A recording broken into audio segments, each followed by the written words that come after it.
percent in the executive arm of government are women. Thank you very much, Mr. Chairman. Thank you very much. Yes, hold on. Yes, Mr. Minister. Let me hear you. Thank you, Mr. Speaker. Thank you, Honourable Member. I like the enthusiasm. I am really pleased, and I will convey to His Excellency the President that his commitment to this has really gained traction. And on this way I align. However, Honourable Mr. Speaker, Honourable Members, it will be Mr. Chairman, Honourable Members. Whilst I appreciate the enthusiasm and commitment shown by the Honourable Member, I'd like to note that Section 35 of the Constitution, where we propose to make this a requirement for political parties, that section deals with the conduct of political parties. And so we cannot include language that relates to the exercise of executive authority under this section.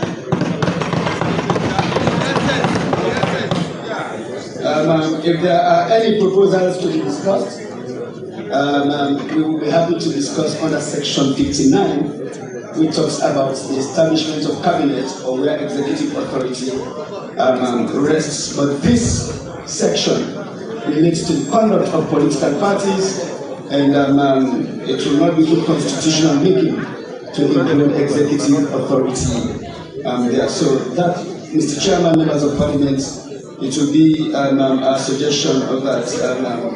We keep the proposal as it is, as one that applies to the conduct of political parties, and then leave the exercise of executive authority away from this section. Thank you. 35, page 5, sorry. Mr. Chairman, yes, proceed. We want to be guided. We want to be guided by law. And as much as we are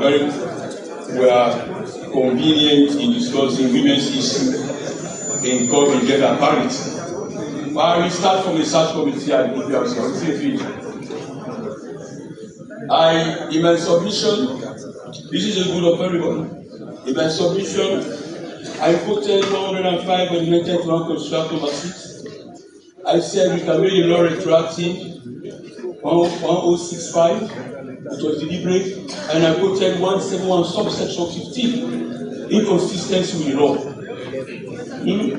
I'm building my case now. Search committee I come to why I said we should kick it out. You see, we don't make law in a vexatious manner or with mass. So we should sit at a platform where we think we are making laws with foresightedness, determine the futuristic nature of our political demographics, or the future of our politics in Somalia. Mr. Chairman, 1.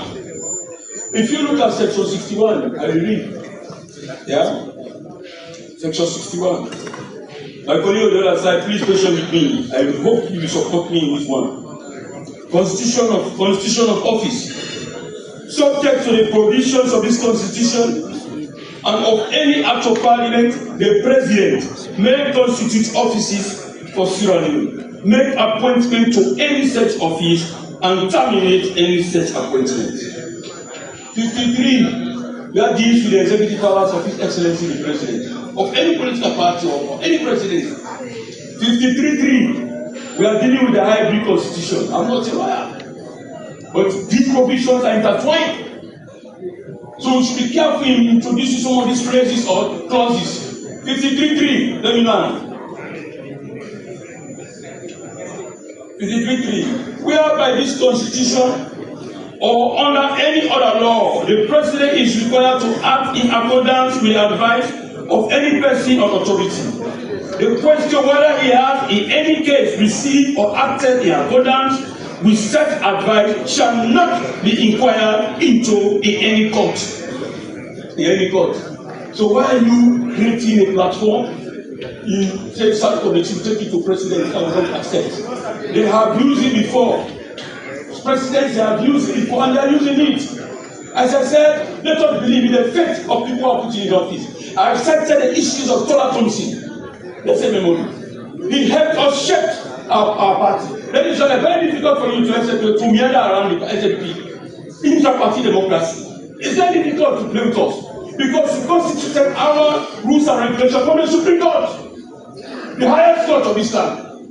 So to come for you to dilute us, you have to be well seated in terms of law. You have to take us beyond the jurisdiction here. So, Mr. Chairman, this clause will not make any defeat. That's why I decided that we should forget about it. If I don't fight to talk about the late Tola Thompson for what he did for our political party, the man we have in the seat of that president, he helped us to shape our party. Let us believe in the office and respect people who are going to that office. Now, to women. So, subcommittee must go. Mess up this again. To women. I am a good supporter, advocate for women. But I want to be in the context of the law. The context of the law. We are permitted to call gender parity. That is why we are very careful in dealing with the provisions. We say at least so that we cannot hurt the other sex. Because chapter 3, I'm not a lawyer. If we ask how to interpret the Bill chapter 3, which is an entire provision of the Constitution Act number 6, it will bring to our 24 of this house so many arguments. So we have to be careful how we play with the words.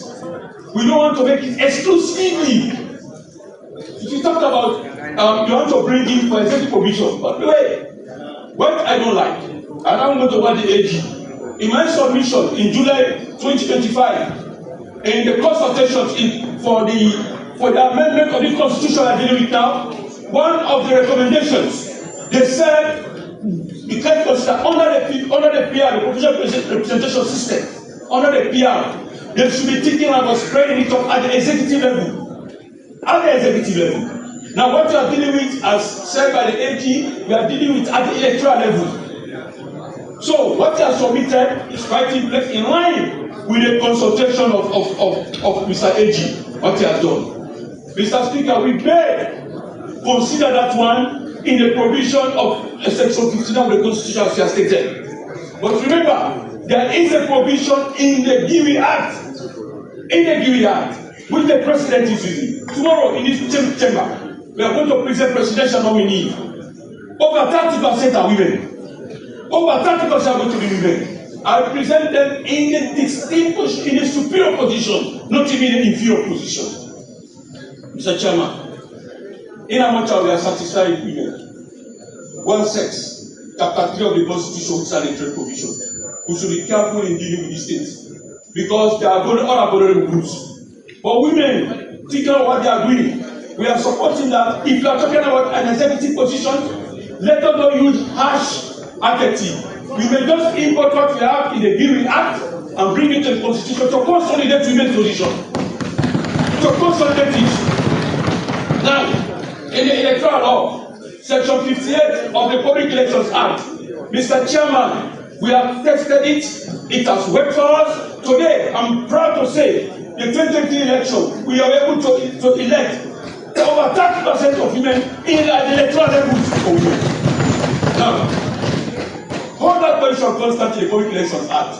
Now, what you are saying in the GUI Act, we want to consolidate the 30%. I support my colleague on the other side on the provision of the law that we just take that provision and bring it to the Constitution and consolidate it.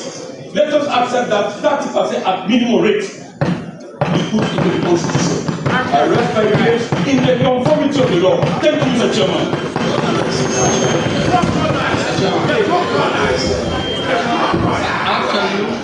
After the leader of the opposition, let's take it again. I have carefully listened to my counterpart. And the picture presented is simply not the case in what we say. Nobody is trying to reduce the powers of the president. Nobody.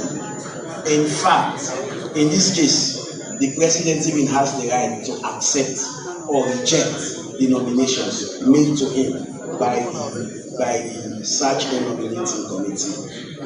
Let me tell you, in the Constitution, Mr. Speaker, am I protected? 100%. Now, what are you talking? Yes. There are security of tenure.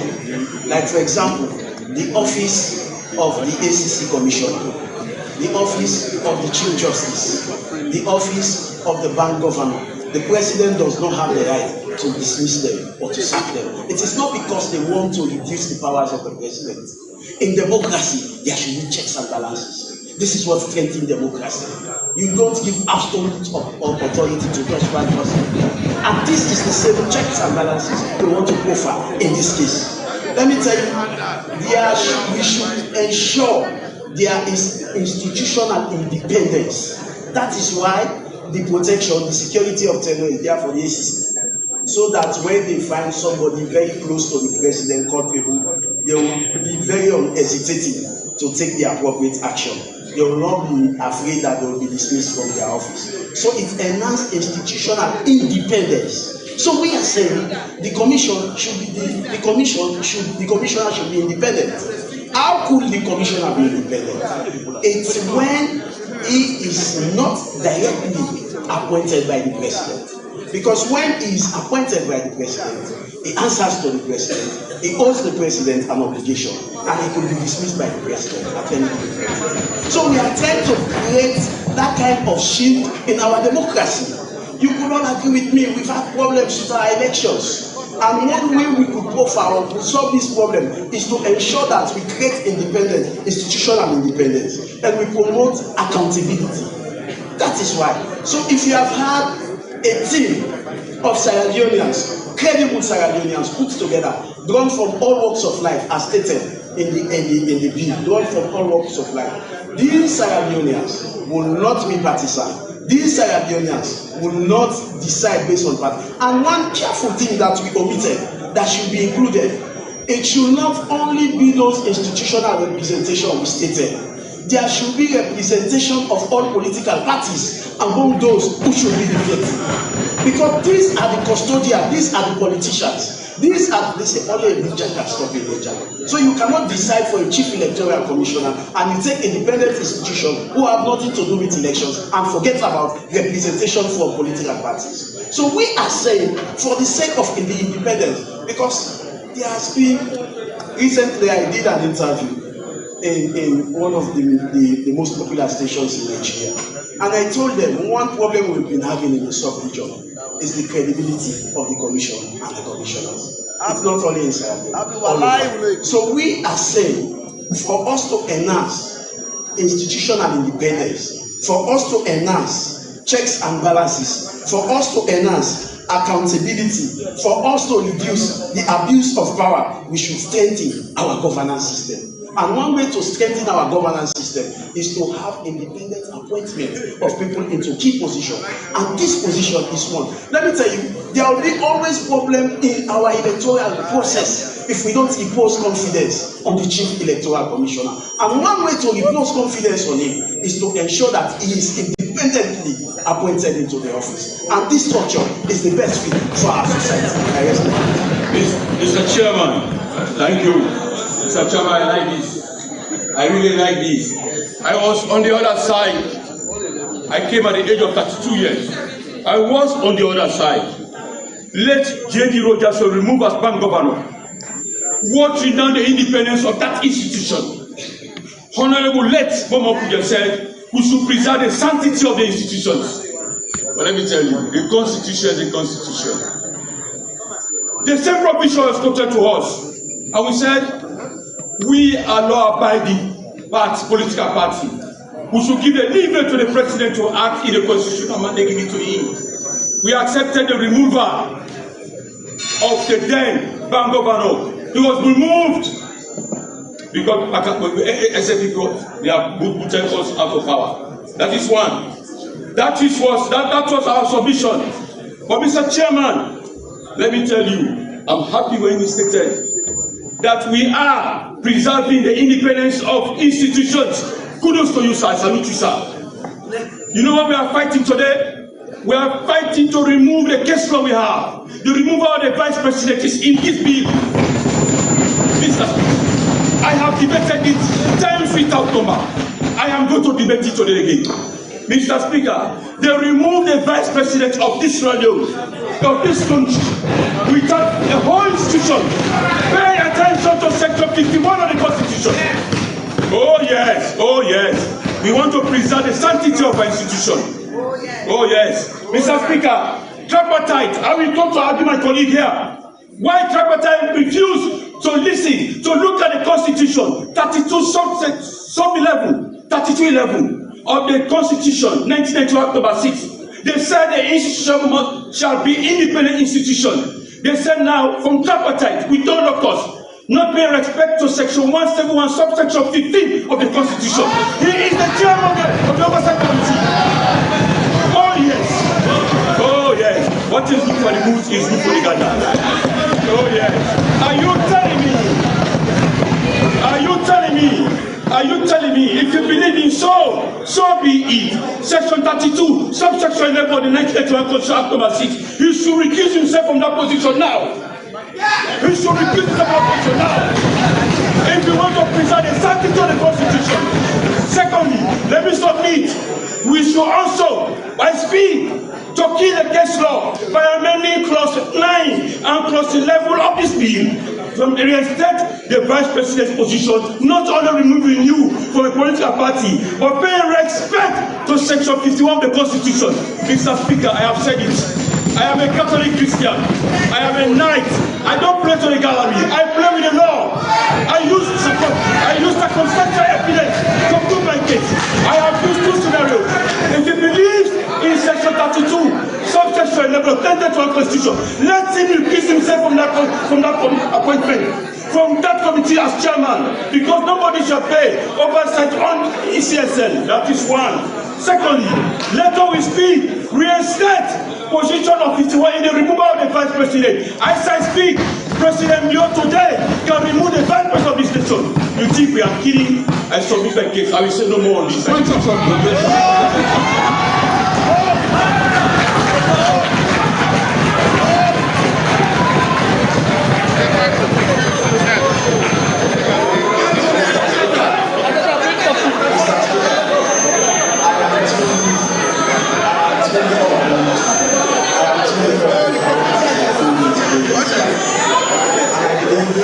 This is one of the responsibilities of members of parliament. You cannot say because a bank governor was sacked when he had security of tenure in 2017, or because Ademakoli was forced to resign when he had security of tenure at ACC. You should not take security of tenure.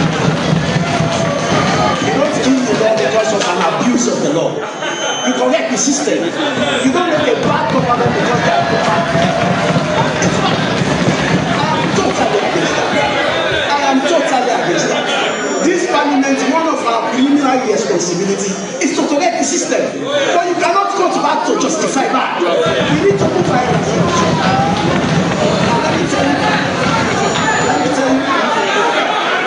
Let me tell you.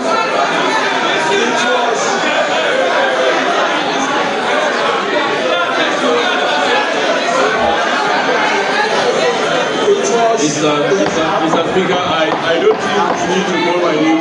Mr. Speaker, point of order, 34. Mr. Speaker, I think, let me just clarify. I said when they removed the bank governor, I said we are accepted because of the constitutional provision of His Excellency the President, Section 61. So what we did is to set in line with Section 61 by removing the Anti-Corruption Commissioner, because Section 171. What is in the Constitution should not be inconsistent with any act of Parliament. So I consider to that we move on to the case. I have made my submission, Mr. Speaker. Let them not call my attention. I'm listening, but I'm not going to react anymore to this. I believe in my vote. I believe in the conscience and the judgment of the people surrounding me. What about the coverage? What about the coverage? All right. Fire. All right. Honorable members. Mr. Speaker, Honorable members. Yeah, 1 minute. You know what I'm saying now. Honorable members, what I'm saying now. We are in for a very long day. A very, very long day. What I'm saying now, we are in for a very long day. Proceed. So, Mr. Speaker, I am saying this security of thing, we are not just dished out to reduce the powers of the president. They are dished out to ensure there are checks and balances, to ensure their institutional independence, to ensure that there are accountability, to ensure that there are transparent governance. So these are some of the reasons for which they were. We cannot say because Justice Cham was forced to resign from the Chief Justice position, or you cannot say because Comrade Adimakoli was forced to resign from the ACC boss, you delete in the section the security of tenure for the ACC. No, you cannot do that. Because amidst what we are facing, it is highly likely that you may have a president who may not want to do those things, who may not want to go against the constitution, who may not want to go against our law. So that is why those laws should be preserved. They should be preserved, and it is the responsibility of this parliament to ensure that we protect them. We protect them with our life. Again, let me make this very, very clear. Of course, the oversight committee on ECSL. There is no law. There is no law. I want to be very emphatic. There is no law that includes ECSL for being subjected to oversight. I will tell you what the law says. I will tell you what the law says. Mr. Speaker, if you carefully read subsection 11 of section 32, it is very instructive. It says each agent shall not be under the control or direction of any authority or individual. The essence of the oversight committee is not to control the government. That is what SHIP is for. But the essence of oversight, let me tell you, to argue with you that ECSL is subjected to our oversight rules and responsibility. They do come here to face appropriation committee. They explain to us, we question them, we ask them questions to tell you we appropriate monies to them, and any institution that is being appropriated to by this parliament is subjected to the oversight function of this parliament. What is only shielding them is that in the course of us performing our oversight role, we should not attempt to direct or control their operations. That is it. So it should be clear that ECSL is not insulated from oversight responsibility. I respect you, Mr. Chairman, let me just, Mr. Chairman, I beg you, Johnny. Mr. Chairman, if I sit here and don't speak about it, it's an indictment on me because I have the right to speak. Don't worry, you are not the speaker. Mr. Chairman, I'm giving you the floor. Mr. Chairman, I was in that committee. I'm the only person in this chamber that was part of that deliberation. The first law. I was here also. No, you are not in the core of the deliberation. I was in the core of the deliberation. Mr. Chairman, you are outside. You are there outside. I was inside. Mr. Chairman, the first provision in that unity agreement, the law is sacrosanct. The law is sacrosanct. You know, if I don't speak for ECSL, it means you are throwing them under the bus. You know, that committee is heading now all over. He said, there's no locus. Sorry, sir, I don't committee. From the provision we have, I'm not talking about what you did. From the actual provision, from the extra provision, that this kind of formation of the committee, Section 93 cannot accommodate us to have that type of committee. So, by your experience and your leadership, you said ad hoc committee. I am referring to the extant provision of the unit of that agreement. The first law is that the law is sacrosanct. That committee for locust, if on locust, is then on arrival. I submit my case. Just let us take a Finally. I'm not saying to you.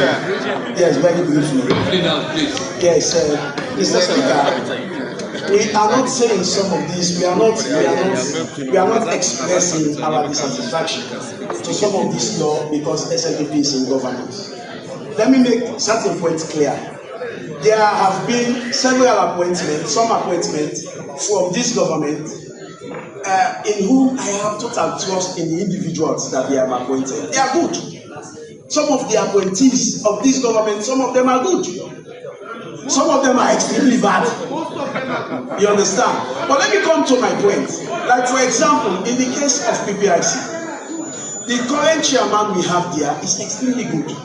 Let me tell you, he goes beyond his normal duty to ensure that there is sanity and stability in the operations of political parties. He will stay up till 5 a.m. in the morning just to adjudicate cases amongst the political parties. So in a case also for him, it is a right appointment. In the case you appoint somebody who is not as good as him, it will be very challenging. And that is why we are making laws. That is why we are making laws. We are not saying there is a bad appointment, but we are saying because president changed. We have had several presidents. President comes and he comes, and we should have a law that will stand the test of time, that no president will abuse. I bet you, if we do not legislate this law, we will have a president who will choose his cousin to be there.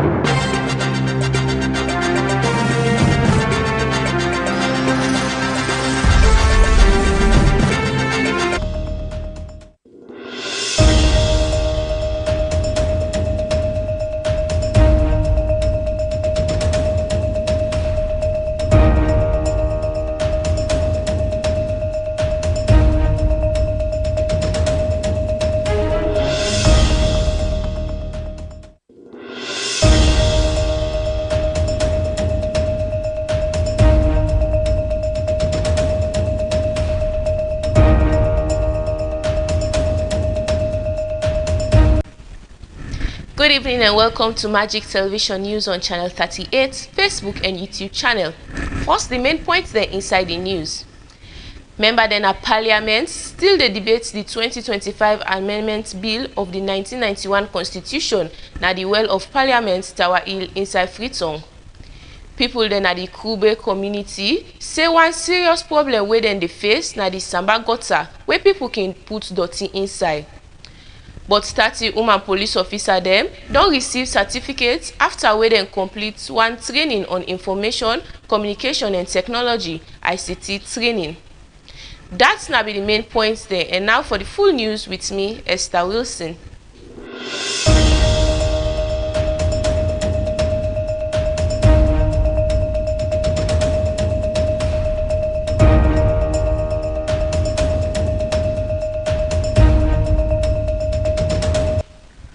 But 30 woman police officer them don't receive certificates after where they complete one training on information, communication and technology training.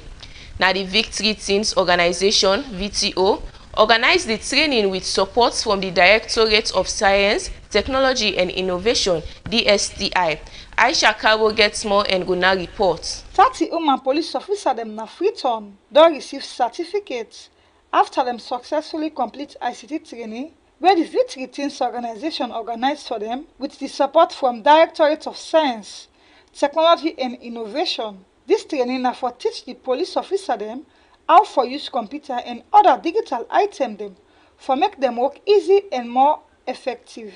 They learn how for use Microsoft Word, Excel, Internet and how for store and manage information per computer. The program na part of Inspector General of Policing plan for make salon use more technology na them daily work. The aim na for improve communication, investigation, record keeping and how police for serve the public. Na the graduation ceremony, the Director of Directorate of Science, Technology and Innovation praise the female officer them because they take the training serious and complete them successfully. He encourage them say make them use wetin they don learn for improve them work and help make policing better. Madam Labi, when na the country director of Victory Teens Organization, congratulate the graduates them and tell them say The certificate na important step na dem career. E encourage them for use them ICT knowledge every day, help teach other officer them, and support the police force for continue use technology. DSP Mila Bangura also congratulates the graduates them. He said nowadays, police work need technology because it dey make communication, investigation, and record keeping fast and more accurate. He advised the officer them for continue for learn new ICT skill them so dem go remain professional and ready for meet the challenge them of modern policing. The program end with the presentation of certificate to all graduates them and then take group picture them for celebrate them achievements. For Magic TV News, when Aisha Kabo the report. People then at the Kube community say one serious problem wey dem dey face na the Samba gutter wey people can put dirty inside. The Kube community people then talk this Monday, August 3rd for sake of one heavy rain wey come Saturday night na Freetown wey spoil plenty property then na Freetown. For more on this, Magic TV Fudia Bangura be go waka na the Kube community and put this report together.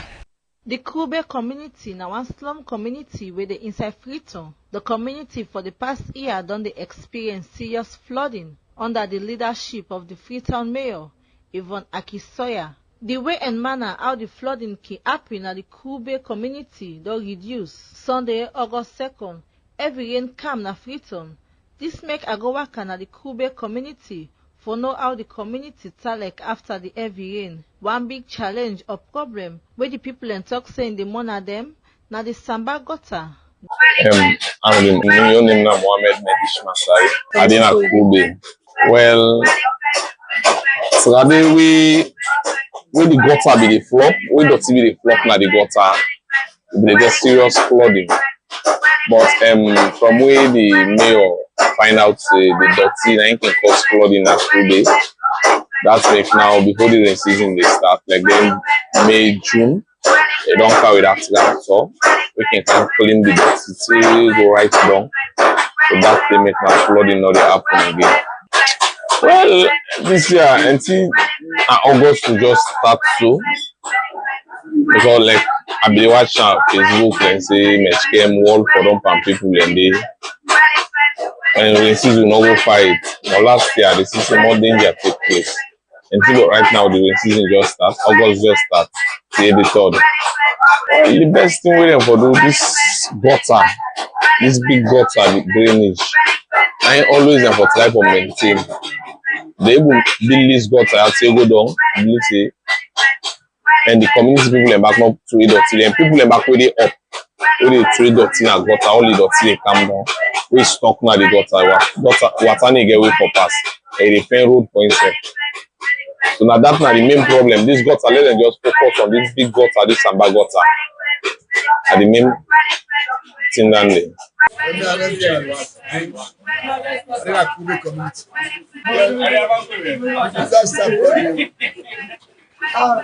Kimona we government no intervene, we government intervene not Kimona. Policemen gutter within our own.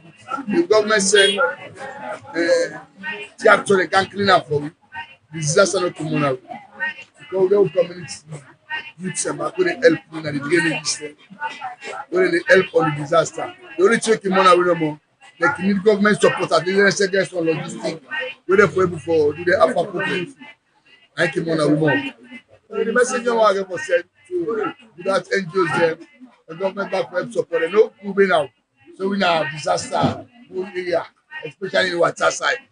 And government no say we now what for Puliao because past 50,000 right now. We check statistics to population. When they talk to them like Kabbalah, no. I bet they tell you. So President will support and help we on the disaster permanently by helping the drainage system for develop the drainage system. They at least help each man there who want to work for send support, who cable help them in another way. For at least they will each man there, monitor them, they will go fight. Don't this smell senior. Where don't you flop the ICC, where don't you flop the flop say can take the edge.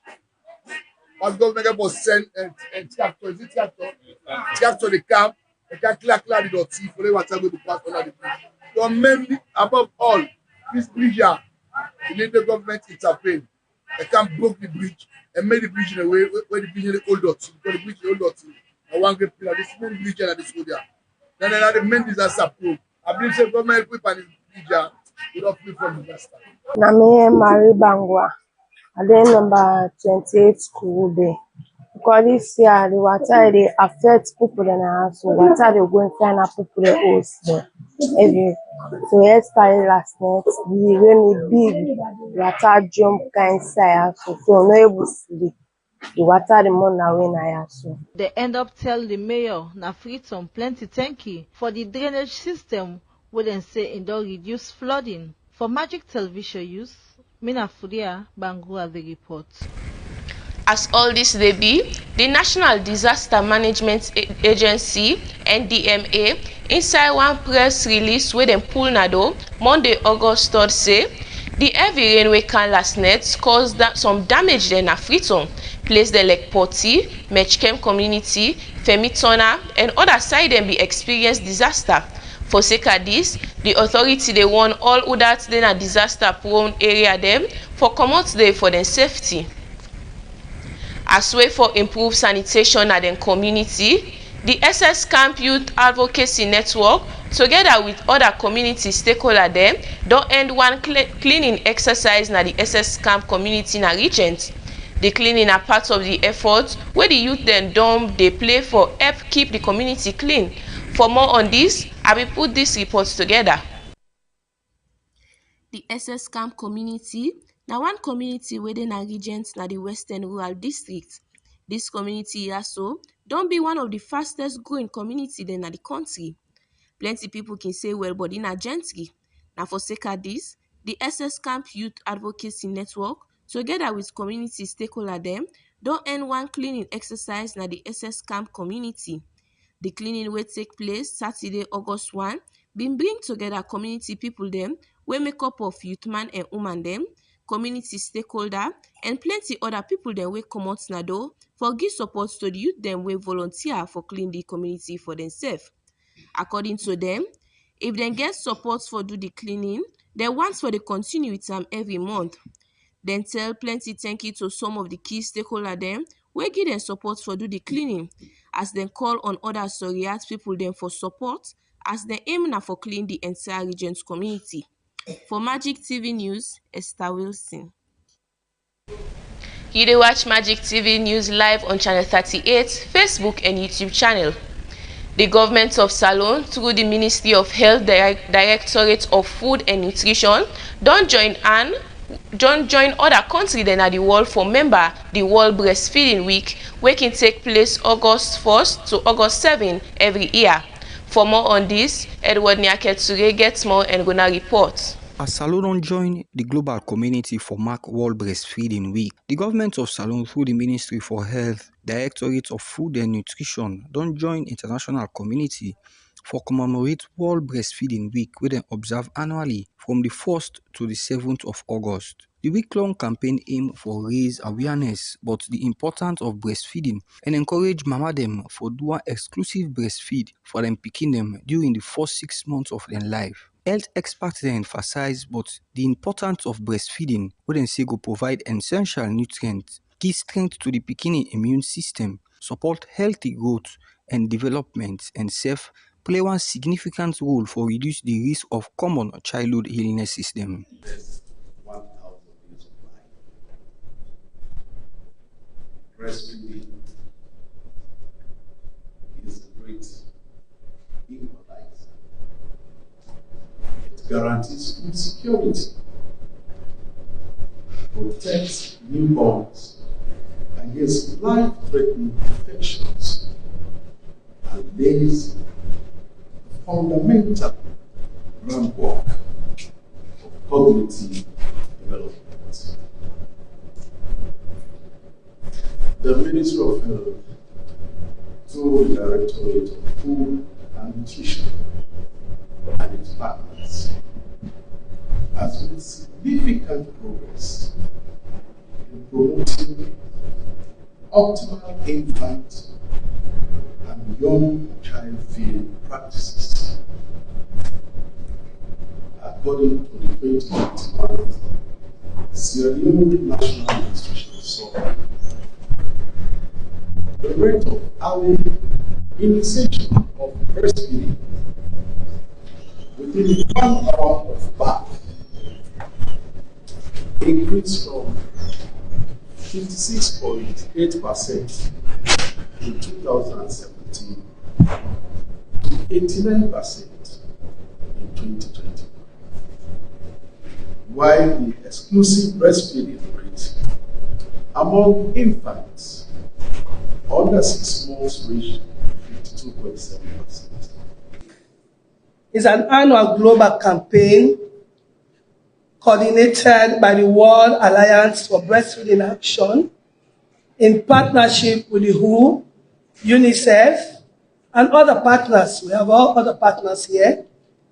Since its inception in 1991, World Breastfeeding Week has aimed to protect, promote, and support breastfeeding worldwide.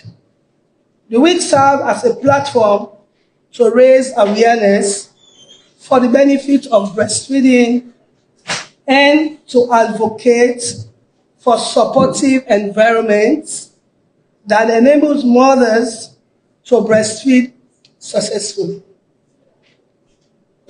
Breastfeeding is one of the smartest investments a country can make to build its future prosperity. It offers children unparalleled health and brain-building benefits. It has the power to save the lives of women and children through the world and the power to help national economic growth through lower health care costs and smarter workforces. Yet many societies are failing to support women to breastfeed adequately. We'll start at exactly 9 o'clock. We'll start at exactly 9 o'clock in the morning. But unfortunately, we be sit down say around 12 o'clock, where the Speaker of Parliament, Singapore Thomas, been summoned the sitting for start. Interestingly, as the sitting be start, some few minutes inside the time, the Honorable Singapore Thomas been called for recess. Usai he say he will need the leader for the opposition and the leader for government business for go on a 30-minute meeting inside the Speaker in conference room. As all that to unfold, that will be around 12 o'clock. The recess be extend from 30 minutes to 3 hours 30 minutes, and at exactly 3:30, the sitting will continue and the debate then will continue. We still inside the well of Parliament, to side boku arguments that go on in between the opposition, All People Congress Party, and the Sierra Leone People's Party. One centered around the proportional representation system, and the other one gets for look at the first past the post and self other provision and way embedded inside this particular constitutional amendment. They talk about the search and nomination committee. They talk about the committee for select the electoral commissioner and plenty more. Magic Television still the inside the well of Parliament as we still receive back and forth between the leader of the opposition, Honorable Abukago, and Honorable Masunuma, when are the leader for government business. The decision will continue as a member of Parliament is still there, and according to the Speaker, it estimate say the sitting will end around 3 o'clock in the morning, which means say 3 o'clock in the morning. So we still there, we still carry on with the sittings, and we still continue for give the people an updates. Okay, so Edward, according to ATDC, the sitting will end today. Well, just as I say, I quote the Speaker of Parliament, when Honorable Singapore Thomas, where according to him, he said because the member of Parliament said they go back and forth on things where they already don't discuss inside the last sitting. In the estimate, say we go there around 3 o'clock in the morning, we will still be inside the well of Parliament. That's my estimation. Okay. Now all that we get inside with local news basket. Now not time for take news but other country them. Inside northern Ethiopia, Plenty people then wey make up of Fetsman there don enter Sudan after wey the Fets between the Ethiopian Federal Army and Tigray People's Liberation Front TPLF rebel there na Sherina. The weekend Fets wey make up of heavy artillery and drone there na breach of the 3-year-old peace deal wey make the risk of new civil war. Around Sunday, the Fets wey begin on Saturday don calm down small. The Tigray rebel then say the Ethiopian army launched one attack. Outside dem accuse them say dem get hand for fuel some action there wey don take them to high level. Dem be don spot the federal troops and Tigrayan force there for long term na the border of northern Tigray na the north of Ethiopia. People then don dey afraid say new war go likely begin back after 4 years wey the war done between the country them. Inside the Democratic Republic of the Congo, as the Ebola cases they continue for spread na the Democratic Republic of Congo, Virunga National Park, Africa wey na one of the oldest na the country and where they work for give strength for protect the community and mountain gorilla where they live inside. Don't put measure there in place when a part of the park emergency response after the World Organization declare the outbreak na DR Congo. The Ebola na one fearful sick wey don be serious threat to human population. The protected area like Virunga National Park na part of the national park. Then usai no motorman activity they take place. The park don't get health checkpoints them where they around the surrounding. For don the news, make a member una the main points them. Member then a parliament still they debate the 2025 amendments bill of the 1991 constitution na the well of parliament Tower Hill inside Freetown. People then at the Kube community say one serious problem where then they face na the Samba gutter where people came to where dirty inside.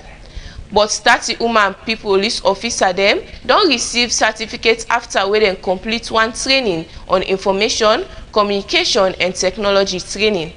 That na news we come to you from Magic Television on channel 38, Facebook and YouTube channel.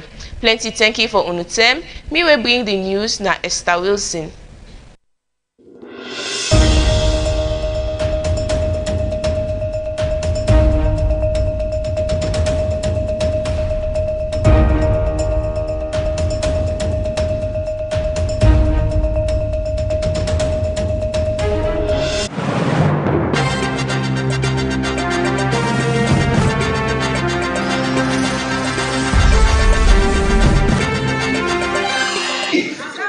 We can choose, but let me warn you,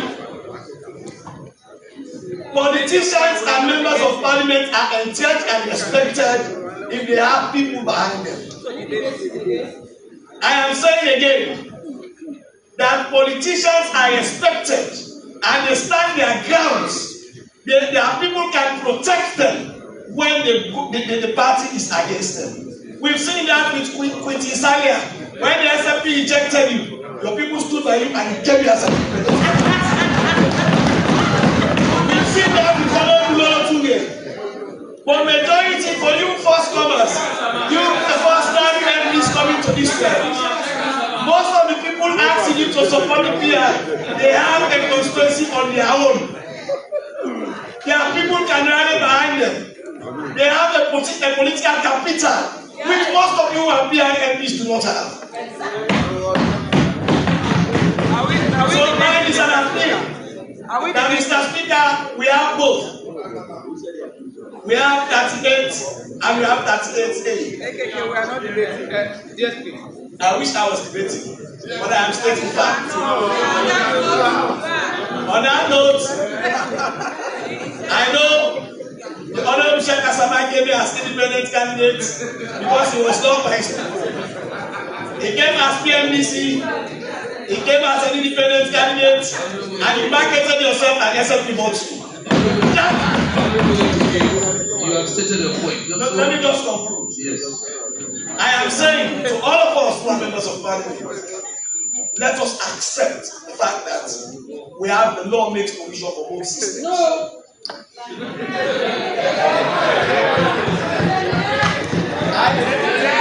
Honourable members, the person who said no, I know her very well. She has not been to her perspective for more than 1 year. So let me conclude with an apology. I'm appealing to my colleagues that the system is clear. The constitution is clear on this. I know how my brother Mohammed Popana struggles in Gambia because he does not have a conspiracy. It is different if you have a conspiracy. You build your legitimacy. You build your confidence. You have the people. You are identified by them, they are identified by you. Even the honorable speaker who is now a neutral person can go to one and the people identify with him. That be so confused. Who are you? Thank you very much, Mr. Mr. Chairman. Sorry. Honorable members, I will allow one debater and we stick to it. Mr. Chairman. I will change the deputy speaker. Mr. Chairman. Mr. Chairman, please. Mr. Chairman. I would have taken the mama for the deputy speaker is off. Mr. Chairman. You know he's senior. Mr. Chairman. Yes. Mr. Chairman. Yes. Mr. Chairman. Mr. Deputy Speaker, proceed. The Honorable Uva, sit down. You wish to say something? Yes, I do, because Mr. Sit down, Speaker sit said down. that he wants us to continue, and they will not have that opportunity. That is the kind of leadership you have. I am now standing. That is the kind of leadership you have. Leadership that's ready to give opportunity to other members. Honorable, if you want me to send you out, do you want me to send you out? Sit down. Your leaders are debating on your behalf. How you gonna argue? Mr. Chairman. If you want me to send you out, tell me. Proceed. Mr. Chairman, I want to thank you, and I want to thank the Honorable Foundation. In front of the full view of camera, he has seen what we are doing for our members. We are giving them opportunity to speak. But his membership, his leadership is depriving him of that opportunity to speak. No, Mr. Chairman, no. The effort is clear. If you want to speak, I have to concede. No, sit. I am a senior in this house, and if you want to speak, I have to concede. Let him sit. Mr. Chairman, on what standing order? What order are you standing on? Mr. Chairman, 34 requires my consent to proceed. 1 minute, please sit down. And I'm a senior in this house, you should know that. So if you want to speak, I should proceed first.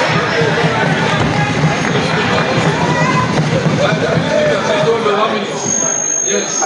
Thank you for this opportunity. You see, we are trying to create a conducive atmosphere to make sure that this debate is educative, but we do not want to impede on other members of parliament.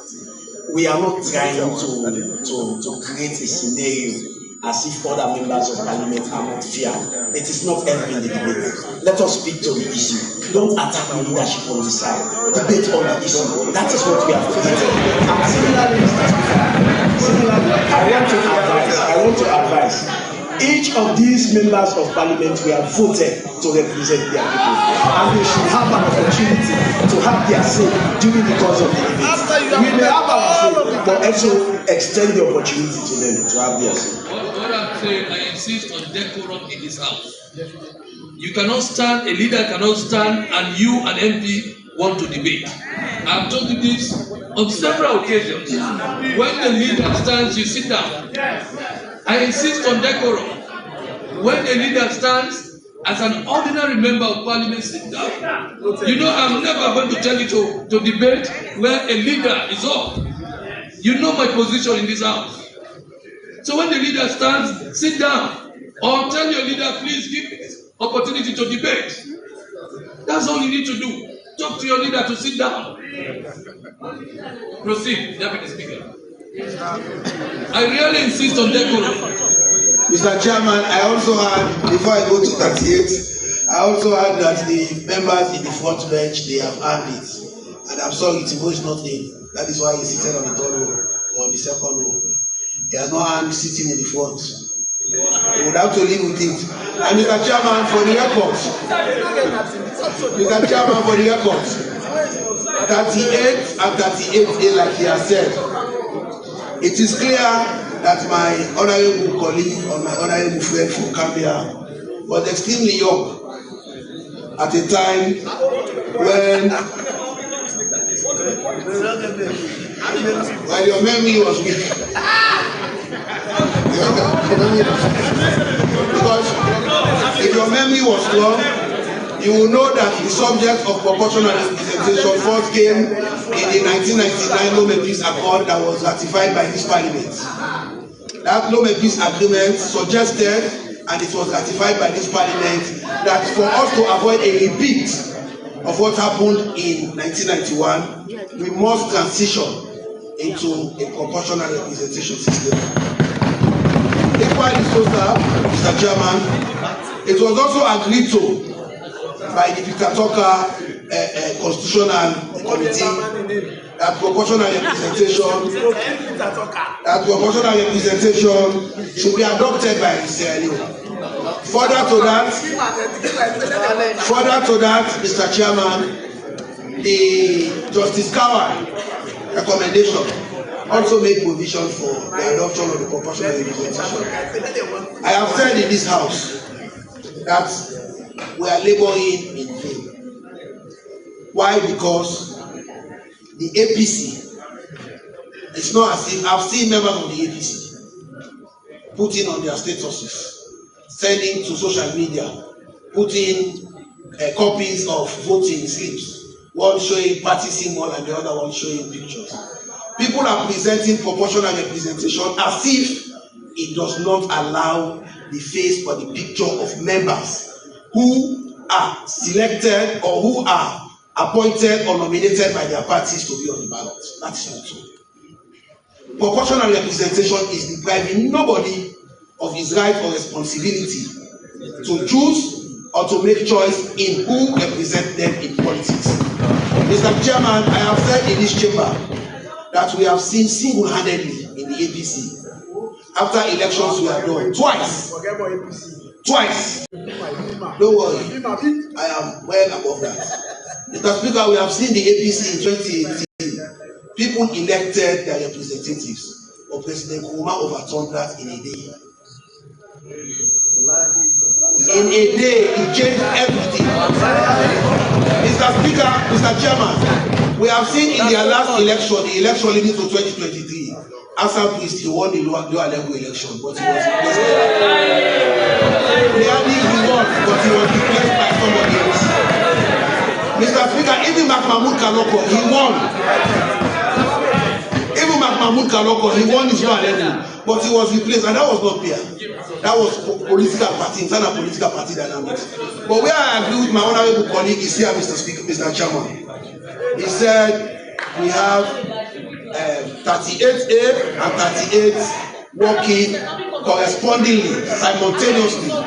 So, Mr. Chairman, it is my opinion that for the avoidance of doubt, we replicate the provision of 38A and in number section 38 so that we can incorporate 38A into the body of the Constitution itself. That is our position. We are not opposed to it.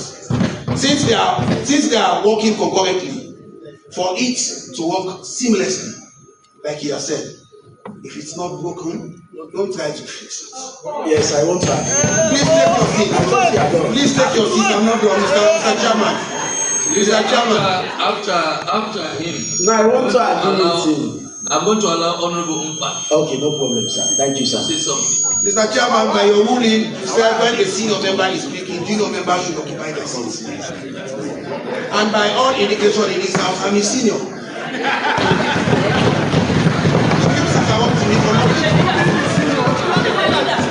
By all indication, I'm a senior. So when I'm speaking, he should wait. And besides, even Exo 33, paragraph B, does not allow him. If he wants to raise the point of order, I have to concede. It says, if a member wants to raise any point of order, except to elucidate some matters raised by the member in the course of the speech, provided that that member speaking is willing to give you way and resume his seat and that the member wishing to interrupt is called by the speaker or chairman. I am not giving you, I am not confident. So why are you?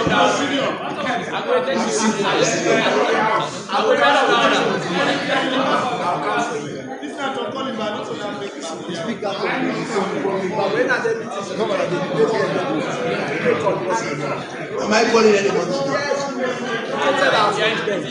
You see, I've had a lot of your members saying, giving a lot of opinions, but I know the legal principle is simple. For them, it is never that, called non-abet. You cannot give what you don't have. What you don't have, you cannot give. And all of them that are giving other tones, they cannot stand. They don't have the legs to stand. So they should understand that when those who have the legs to stand, when they stand and when they are talking, when they are addressing this house, they should listen. They should learn. So, Mr. Chairman, my position is this. Mr. Chairman, my position is this, and I believe it's the position of this side. That since they have accepted that 38A and 38 have been working simultaneously and concurrently, we are proposing that we replicate 38B and the number section 38 of the Hold on, Honorable Deputy Speaker. I again today recognize the presence of the chairman of the SNDP.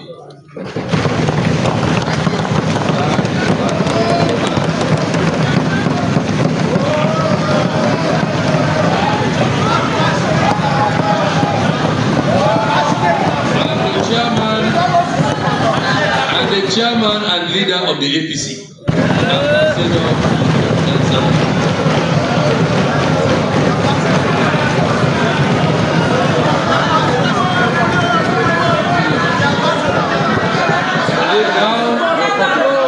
I now also recognize the presence of Honorable Ayamara.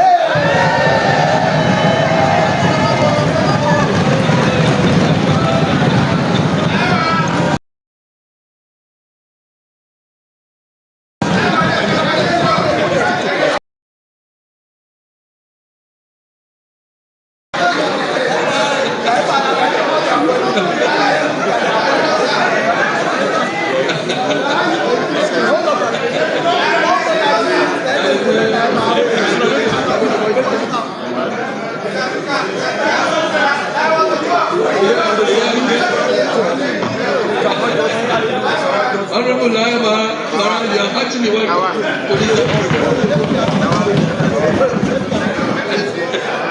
Okay, proceed. Are you done, Deputy Speaker? Chairman, I think I'm done. Yes, Honorable Dr. Umfa, what have you got to say? Mr. Chairman, I know you can note that in terms of decorum, I'm the most decorous MP in this world. So,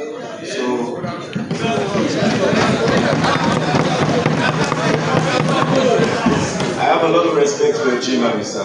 Chairman. But Mr. Chairman, my intervention here is going to be on two things. I know you ruled on 34, or asked the consent of lawyers in this world about 35.2.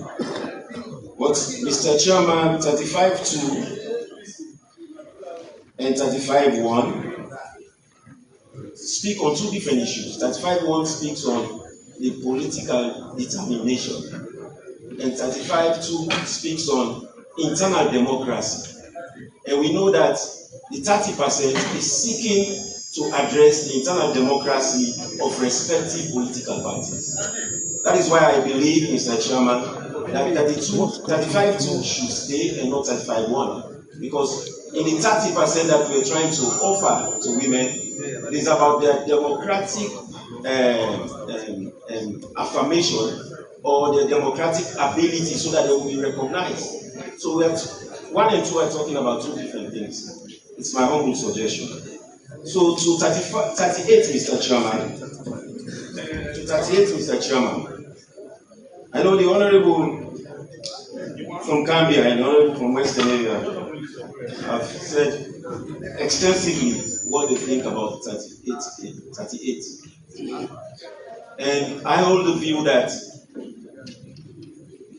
38 being replaced with PR is essentially seeking to replace chaos with something that is structured.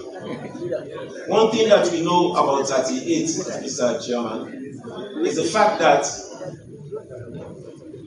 in 38 subsection 5 and 38 subsection 2 and 6, it speaks to the fact that constituencies will be demarcated.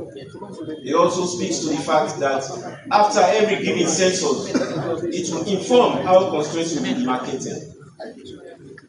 In demarcation of the constituencies, Mr. Chairman, you note that when you demarcate these constituencies, you're doing it for one reason or few other reasons. Another day, I was listening to a civil society chief that stated that in our present dispensation as a district block system, you have 16 members of parliament, for example, in the Western Urban, that are representing close to 1.5 or 2 million people. So if those 16 members are representing those 1.5 to 2 million people, essentially you're telling all the people that reside in the Western area that they could go to any of those members of parliament to seek their attention. But what is critical about first past the post is, in 38, 5 and 6, it says every constituency will be represented by members of parliament and there will be a quota system. So that, for example, our population is 8.5 now as we speak. If you do the quota system of 132 constituencies, it means that you divide the 8 million plus people by 32, which means every MP will be responsible for those 60,000 people. I want to add also, we live in a country where even though most people have mobile phones, even though most people have access to internet, there are challenges in ensuring that members of the community reach their members of parliament. As members of parliament right now, as I speak, we don't even have people, we don't even have PAs or offices. So if we're trying to say all those 16 members of parliament are open to any of the people in the district, then you're essentially introducing chaos with something that is structured. It is clear. It is clear that 38 and 38A are seeking to solve a problem when the need arises. And I believe as a country, we should be forward thinking. A lot of speakers have talked about the fact they want to reference the Peter Tucker review or report or Justice Cowan. But one thing that is clear, a political writer and a historian once said, the ability for generational leaders to adapt to current changes is what makes you a more effective leader. And it's also clear that in addressing leadership style, we should be leaders that are adaptive leaders versus generational leaders. So if that is, or traditional leaders, if that is so, Mr. Chairman, I want to suggest that as a country, let's think forward, let's keep what is in our books as it is, wherein 38A will be there, and when the need arrives, we can use it. But 38, as he speaks, when he talks about first past the post, will serve the interests of the people of this country, and it will go into the books and into the records and the annals of this country that we will be deliberately ensuring that all the people in our constituencies and across the country will be directed to one MP, and that MP will be occupying this seat, and they will be articulating their views and their visions on every respective bill that comes to this parliament. That is my contribution, Mr. Chairman. Mr. Chairman, I like my brother, the most decorous MP in the House. You see, it is good when we are canvassing people to be honest. And that is what we have not done during the elections. When it's time for elections, particularly when we are in here now, there are people in our districts, they are saying they are going to build markets. Others will tell you that we will build bridges. Others will continue to organize football leagues. And those things that we do, or those things that we canvass on, because we don't know exactly before we tackle this well, we don't understand the responsibilities of members of parliament. We tend to assume that our role is to serve people at constituency level. No. The drafters of this constitution, they were very clever. They are educated people. They have never sat here and thought that their responses or their decision should be a response to the kabudu that is around them. No. What is kabudu? Kabudu is English. I don't speak. So,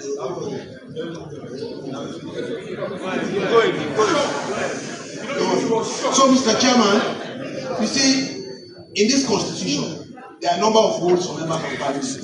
But the three critical roles that we perform, three critical responsibilities are in section 93, 97, and section 105. Mr. Chairman, for the public to understand what we are charged with, instead of mixing up this issue of civil society have recommended this, council of this have recommended this, it is wrong for us to assume burden that is not ours. Our burden and our roles are defined clearly. Mr. Chairman, in the Local Government Act, before I read this, it is clearly stated, and the Local Government Act was enacted by this Parliament, that the highest political authority in a locality is the council and the councillor. How do you explain a councillor being the highest political authority in a locality where an MP lives? How do you explain that to the I don't know. Maybe they find ways of doing it. You see, it is good to play to the gallery, but it's also good that you play to the gallery honestly. Mr. Chairman, let me read section 97. It says the responsibilities of the member of parliament shall include the following. All members of parliament shall maintain the dignity and image of parliament both during the sittings in parliament as well as in their acts and activities outside parliament. And paragraph B, all members of parliament shall regard themselves as representatives. Mr. Chairman, I will read that again. All members of parliament shall regard themselves as representatives of the people of Sierra Leone and desist from any conduct by which they seek improperly to enrich themselves or alienate themselves from the people. Mr. Chairman, paragraph B is instructive that you are not representing a small group. You are not representing one corner. I don't want to repeat the word constituency, because if I repeat the word constituency, I am validating that low-level argument. A constituency, Mr. Chairman, a constituency is a group of segments put together and termed a constituency. So a district can be a constituency. It's like, Mr. Chairman, it's like in our elementary government, they will teach you constitution. They say, what is a constitution? They say constitution is a body of law and usages that controls the working of the organs of government and the rights and duties of individual citizens. That is a constituency. You put together everything and you call it a constituency, so anything can be a constituency. In 1996, the entire country was one constituency. One constituency. So for me to say, from Poti to this area, they do not have representative, that is wrong.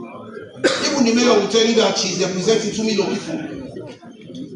Yes, because that is her responsibility. She is the highest political authority in this locality, in this constituency, in the municipality. So, Mr. Chairman, let me also go to section 93. And I will come to the issue of not having offices or people cannot reach us. We are talking about contact. If you emerge as a winner in an election where the defeated candidate lost by 100 ballots, 150 ballots, what do you make of those people who voted for him? Are they coming to you? No. They don't have anybody representing them. So what does the proportional representation present? It presents the opportunity for every voice to be heard. And even the position papers that they are referencing, those position papers, if you look at the justification they give, those justifications are saying representation should not be constrained to a particular circumference. Representation as provided by the 1991 Constitution should be open. So section 93, it says at the beginning of each session of Parliament, but in any case not later than 21 days thereafter, there shall be appointed from among its members the following standing committees. That is the first rule of Parliament. For Parliament to resolve itself into committees. either sessional, either special, or whatnot. I heard the leader when he was talking about the fact that ad hoc committee was created, or the committee on the oversight of ECSL was created. It was created in good faith, Mr. Chairman. It was created in good faith. If you go to the wording of the agreement, what it says, I will find it. I still have it. No, I will find it. I want to read it. It says standing committee. And in this constitution, the word standing committee is defined. No, it's here. I will find it. It's here. Let me look for it. This is the last. It says a standing committee to oversight ECSL. The word standing committee is defined in section 93. So we have to bend backwards because of peace, because of democracy, and because we want this house to continue. Because if you want to create a standing committee, you need to amend section 93. But we did it. So the role of a member of parliament outside representing every Sierra Leonean is also to operate in the committee. And let me read section 105, which is entrenched, and that is what we are doing now. It says, subject to the provision of this constitution, parliament shall be the supreme legislative authority of Sierra Leone. To make law, Mr. Chairman, these are the three responsibilities that we have. How are we reducing ourselves to this level for which we, as members of parliament, openly challenge the budget, that the word constituency development should be removed from the budget? So why is it that you are collecting 18,000 every quarter that was meant yesterday for constituency development? We changed the nomenclature to constituency facilitation, but you think you want to represent constituency, but you don't want them to collect the money that you collect. Mr. Speaker, that is hypocrisy. Mr. Chairman, that is hypocrisy. That is unfair to the very people that you profess to represent.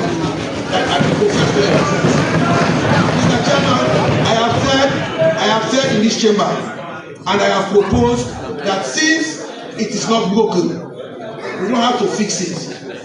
I have proposed that we transcribe, we translate, we copy, we clone whatever word you want to use, 38A and in number section 38, so that 38A can now be 38.4 and the sub provisions under 38A becomes paragraph A, B, and C. I don't know what is wrong with that, but they will tell you they don't want it because they are maximalists. They don't want anything that is coming from us. We are the renegades of this country. We don't matter. What matters is what comes from them. And you don't negotiate like that. When you negotiate, it's give and take. That was what the law and the Hancho said. So for me, I see no reason why we are laboring over this. We are laboring over PR and first past proposed because of Western area, where I was born. It is here that we are fighting for. PR will still give you seats. PR gives it to everybody. We interface. They are councillors involved. So, Mr. Chairman, for me to also summarize, I will propose our position as a party that the AG's position submitted to this parliament be deleted in its entirety. That we accept section 38 and we take 38A and clone it, and then we have A, B, and C. So we have concurrently two systems of electing members of parliament, but what is preferable and prevalent at a particular point in time becomes adaptive, because as it is, they want this and we want that. So let's have a middle ground. That is the proposal. Yes, Mr. Speaker. Sit down. Hold on, before you, let me just hear Thank you, Mr. Speaker. Mr. Speaker, Mr. Chairman, sorry. I want to take this special opportunity to thank. Don't worry about whether you call me Mr. Speaker or Mr. Chairman. They are the same. Both are correct. The essence of communication is to understand. Everybody knows. Thank you, Mr. Chairman. Mr. Chairman, honorable members, I want to say thanks to all those genuinely supported the 30% of female representation in this house. I want to underline that word genuinely. If it is coming from the bottom of your heart to support the 30%. Mr. Speaker, honorable members, I said this the last time and I will say it again. I have tested both sides, both systems, the PR system and the first past the post. And I can say that categorically that the PR system is the best for women in this country. It's the best in the sense, we are talking about 30%. Yes, 30%. How can you determine the 30%? They can give you the 30%, yes. But when you go there for first past the post, then give awarding of symbols. What can attest, what can guarantee you in fact to get symbol? You woman. But if it is there under the PR system, it is as clean as anything you can think about. It's very, very easy. No speed bump, no gallop. So all those who supported us genuinely, I want to say thank you. And His Excellency, you know, we started this thing. I am the longest serving MP in this parliament, and I will always say it, I have tested both, and I know the benefits that we have during the PR system. No intimidation, no harassment, everything goes on smoothly. It depends on your political party. What we should be talking here with others, with my ladies on the other side, is the numbering. The numbering. In fact, we are crying for 50%. We are crying for 50%. But not forthcoming. It did not come. It did not happen. Then His Excellency came and said 30%. And what this whole amendment is about, I'll tell you the truth. The truth is to empower women. That is why His Excellency wanted it to be factored in this constitution. But you don't know. The man is trying to genuine. He has passion for women. Why do you want to throw it? And this is the reason. Let us don't be labor, because it is in the book, it is in the constitution that PR system should be there. It is guaranteed. Why do we have to talk here and talk here? We have been consulting, we have gone back and forth, we have gone, whether we or who, you want it or not, it is stated. The PR system, it is there. So that is the bone of contention. What we should be talking here now is to appeal, to plead to the honorable members, our females, our male counterparts, to help us so that we can have the zipper system. So that at the end of the day, we have more. The 30% that we are yearning for, we will even have more than 30%. So let us don't be labor on this. Our some states, all across the nation, all around the world, women are longing to be free. No longer in the shadows, forced to stay behind, but side by side in true equality. This is what we are fighting for. This is what we should be bringing to the ears of our colleagues. So, talking about this 32 that is in question, you know, it will open more wounds. I'm the first person who said it will not be guaranteed, especially in the angle of the women. We have so many women's organizations. We have 50-50, we have campaign for good governance, we have women's forum. Who will bail the cats? They will start to say, you see, they don't like themselves, because if the women's forum sends the 3 nominees, they will say, why, how? Because every organization, every women's organization are all politically grounded. So who will tell the cats? So these are the things that we don't want to see as women. I'm appealing to all of us, please, if we want the 30%, we are yearning for the 30%. Let's go in for the PR system. The PR system will help us. If we go to the proportional, to the first past the post, believe you me, we will go down. The percentage will go down. It will be on paper. The 30% will be on paper. But it will not be visible, I bet you people. It will not. Because how can you achieve the 30% until we have the zipper system or 2 female and a male? This is what we should be talking about. So please, let's forget about all these things.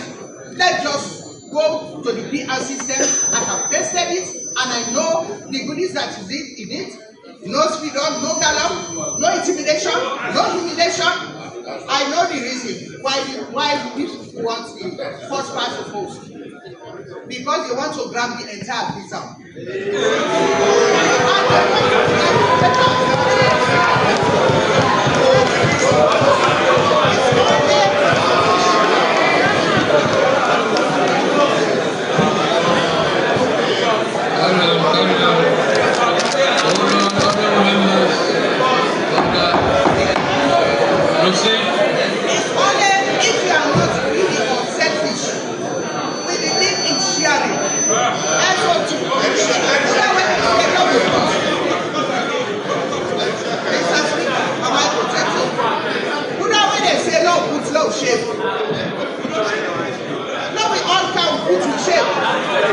So that everybody forgets.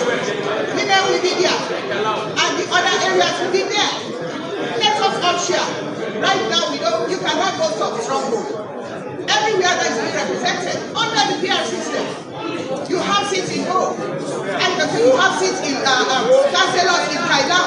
You have it in Noyamba. So this is what you want to see. Only greedy or selfish person will front out the PR system. Because your vote will be counted. Because, for instance, if they say, well, you have the entire place, this is our stronghold. Although you voted, but your votes are not visible. But this time, it is clear. So please, I'm appealing. I want to agree with all my colleagues and with the AG that the PR system is the best, especially for the coming of more women. More women, better politics, and better politics, more women. Thank you very much. I'm only going to listen to the leader of opposition. You wanted to say something. After him, please, can we please just allow the AG to summarize? You want to say something? Can you do this in 3 minutes? No, please, because we are debating about this PR, the PR system. I'm going to stick a pin. I'm going to stick a pin on this. Definitely. You have said it. So it is unnecessary for you to continue to debate. I just want to. You want to still say something? I just want to give an opportunity to okay, yes, okay. Yes, I will allow her. Yes. After her, Chief Whip briefly, and the leader of government business, and the minister. Yes, please. Thank you, Mr. Chairman, for this opportunity to lend my voice to this committee stage. Mr. Speaker, Mr. Chairman, first of all, want to just react to Honorable Womoyemba that we do not want the first past the post because we want to take seats in Freetown. No, that is not the reason. We are strong people. We in the western area, we are very strong. We have the people because we work with the people. We go with the people. We work from the grassroots. So we are not afraid. That is why we are saying we want. Honorable, hold on 1 minute. Yes. Mr. Chairman, I've been in this parliament for almost 40 years. We are at the committee stage. We have debated. We have concluded the second reading.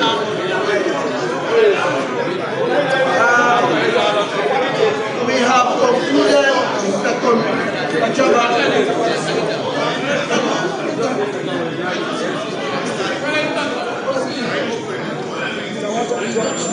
Yes, I want to get your attention. Mr. Chairman, we have concluded the debate. We have concluded the second reading. We are at committee stage. Let us propose the questions and vote for them. Or else we'll be here until the I have warned you also. No, I'm just suggesting, please. I have warned all of you. I'm the one presiding here. So I've warned all of you. Proceed. Thank you, Mr. Chairman. You know, this issue of the PR and the first past the vote. Mr. Speaker, Mr. Chairman, we were here in the 5th Parliament. We came to the 5th Parliament under first past the vote. We were strong women. We fought with men in our constituency and we came into the parliament. So, Mr. Speaker, honorable members, only whether it's 18 or not, Mr. Chairman, honorable members, the first past the vote post is still what we want.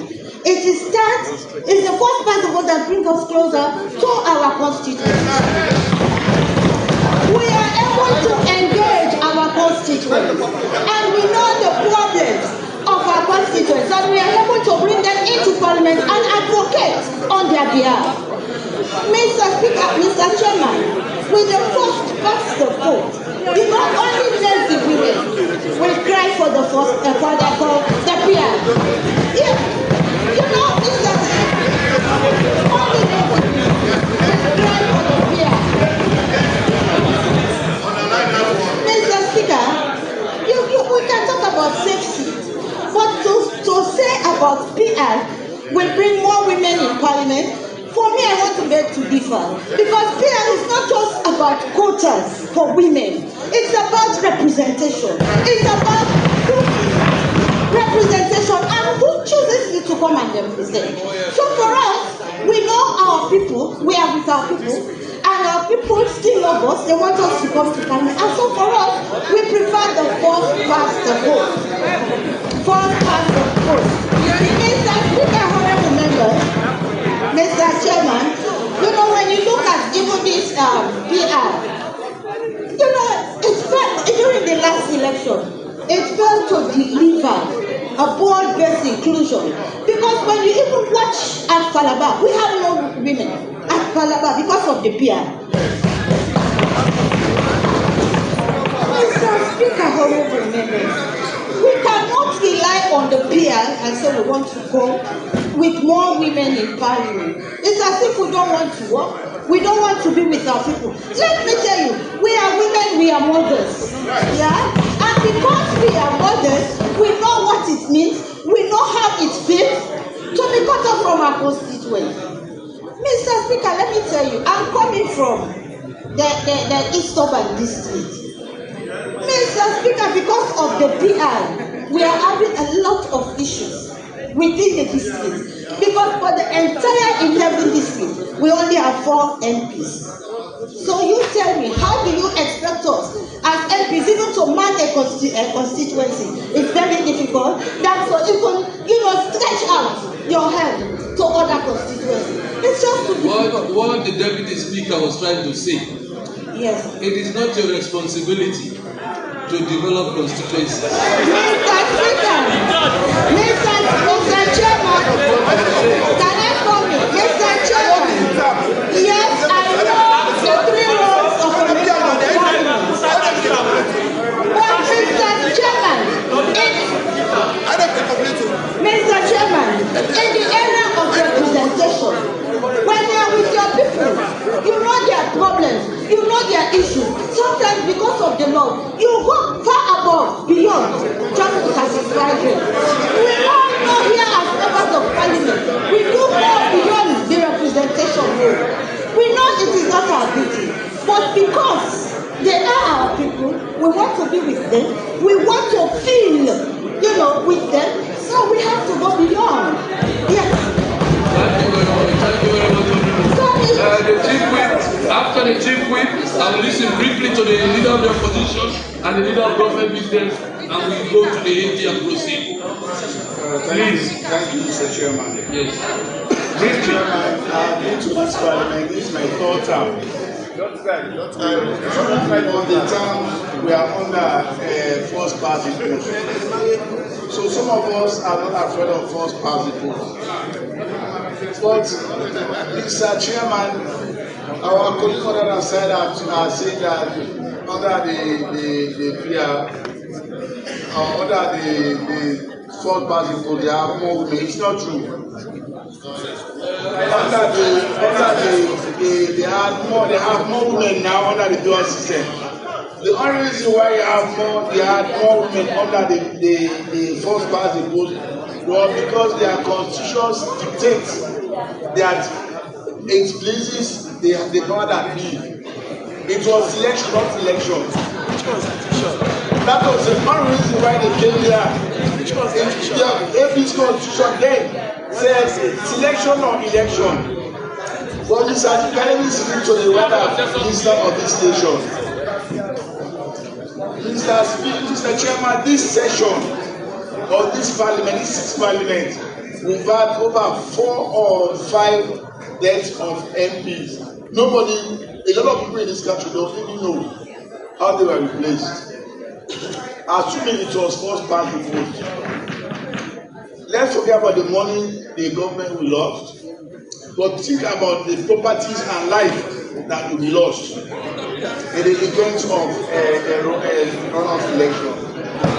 Mr. Chairman, I'm a victim of first past the post by election in Zimim under the former resident minister in the south, Musa Tawari. We are stoned, we are beaten, and some of our guys were wounded because we had by-election. When there is no by-election in this country, nobody will know who will replace 4 or 5 MPs. Nobody knows. And Mr. Chairman, what is the essence of the UEB without the PR? Because it is only the UEB that dictates that it will submit lists. If you don't have PR systems, that Chairman, there is no need to submit a list. There is no need. So I believe PR is the best system of election in this country. Mr. Speaker, therefore, I want to submit that to save the PR system. Otherwise, the UEB will not be achieved. Otherwise, we will not have more women in this world. And that is not our intention. Our intention is to have more women coming to this parliament. And Mr. Chairman, I will bet my bottom dollar. Because the APC's constitution is going to be changed to elections. We will not even have up to 10 women coming in this world for the APC. Because it should be a very serious fight. So I beat my colleagues on the other side. And let me support the arguments of the Deputy Speaker. The only reason why our colleagues on the other side are fighting for the first party vote is because of Western area. Because they have lost, almost lost Bodoko district. They have lost Kanga district. They have lost Kolaba district. They have lost Bambi Konadipo district. Their best bet now is Western area. That's the only reason why they are trying to the first party post. But Mr. Chairman, I can challenge the people of this nation that our best method of election in this country is pure system. I rest my case. Yes, Mr. Speaker, like I promised you, I don't intend to hold this night for long. I just want to do a few corrections for the edification of the listening public. Firstly, I want to make it very clear that the increase in female representation is not influenced by the electoral system. It's not influenced by the electoral system. The increase of female representation is primarily influenced by the Kini Act that was passed by this parliament. And the public elections are correct. And let me make this very clear. it is even more possible for us to have more representation or female representation with the first past the post than Bia. I will explain this. Assuming we have a district like Otloko, in which, according to the GWP and the Public Elections Act, you are to nominate 3 women among the 10 seats. So 3 of the seats are to be occupied by women. Assuming SLP presents a seat, a list of 10 constituencies, and 3 of those constituencies are women. The same thing to APC. We present a list of 10 constituencies, and 3 of those constituencies are women. Assuming there is no collision between SLPP and APC, female candidates that are contesting the elections, and if all of those female candidates win their seats, it is possible that we may have 60% of female representation in the Otloko Assembly. This will never happen under the BI system. It will never happen. And secondly, let me make this very clear. I listen to my brother, and I have always said it. Honorable Mutawa is a brother. You know, we'll have our passion, we'll have our pushing and pulling, but it's part of parliamentary practices. He said, it is not our role to be involved in developmental activities in our constituency. I agree with him. Yeah, allow me, members. I agree with him. That is not our role. I just want to give him an illustrative example.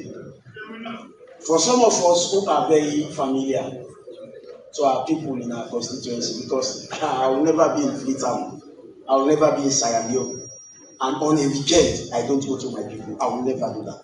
Every weekend I go to my people. Every blessed weekend. That is why the electoral system does not bother us. It does not. And let me tell you, Mr. Speaker, one Saturday, I was sleeping one Saturday. In fact, everybody in my constituency knows that I have an open door policy. Nobody stops anybody from entering my compound. One Saturday I was sleeping and had a knock on my door. And when I asked, it was my security telling me that the entire community, a group of people from the community wants to see me. Then I tell my security, give them access. So I woke up and I spoke with them. What happened with them was that the main bridge leading to one of the biggest towns called Titafo in my constituency was broken. And no vehicle can access that big town. So what happened was that there were over six to seven people stopped by because they could not pass through the bridge. So when they called me, I paid a visit at the scene. I saw what happened. I took phone and called the council. The council told me that they have not been given subvention and they don't have money for such projects. I made an attempt to call the minister. I did not get a response. As a responsible member of parliament, because I did not get a response from the council, I did not get a response from the minister, should my people not access that big town? I said no. I used my own personal money to fix it.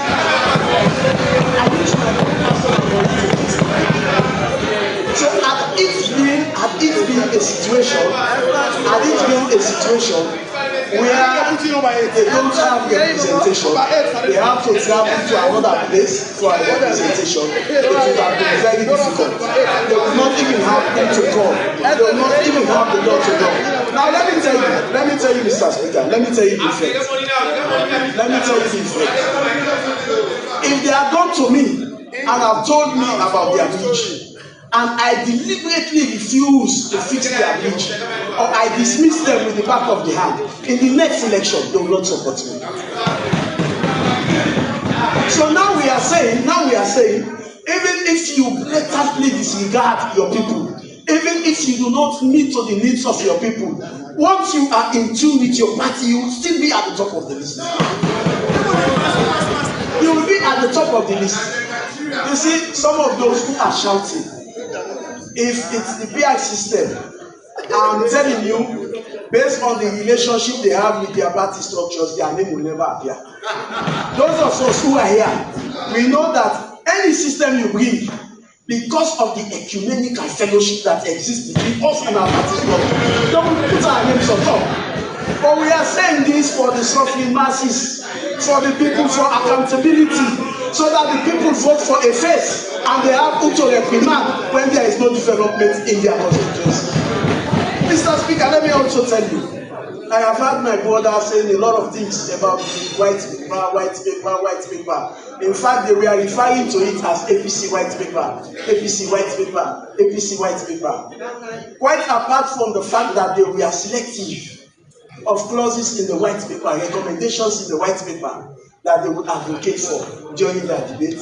What is most interesting is that the PI system was recommended in the white paper, but was blatantly rejected by the government then. It was rejected by the government then. Let me tell you, it is only a ninja that can stop a ninja. You have to be a member of parliament to know what it means. Those who combine the white paper, we are not members of parliament. They did not know what it means to live far from your people. They did not know what it means not to have somebody to hold responsible. So that was why. In as much as His Excellency the President was a former member of parliament, and those who were in cabinet, some of them were former members of parliament, having ample knowledge on the structure, composition, responsibility of representation in parliament, they said no. And let me tell you, as a responsible member of parliament,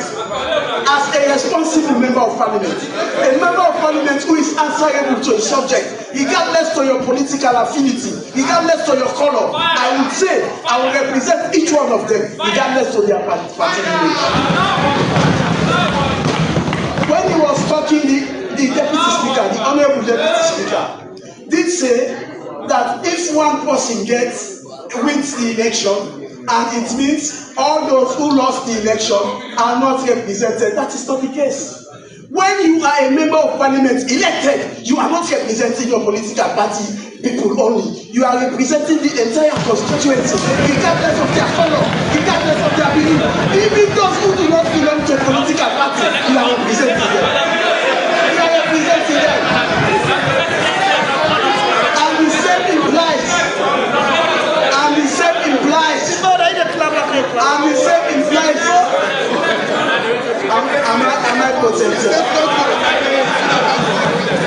Am I protected? And the same implies in the national elections.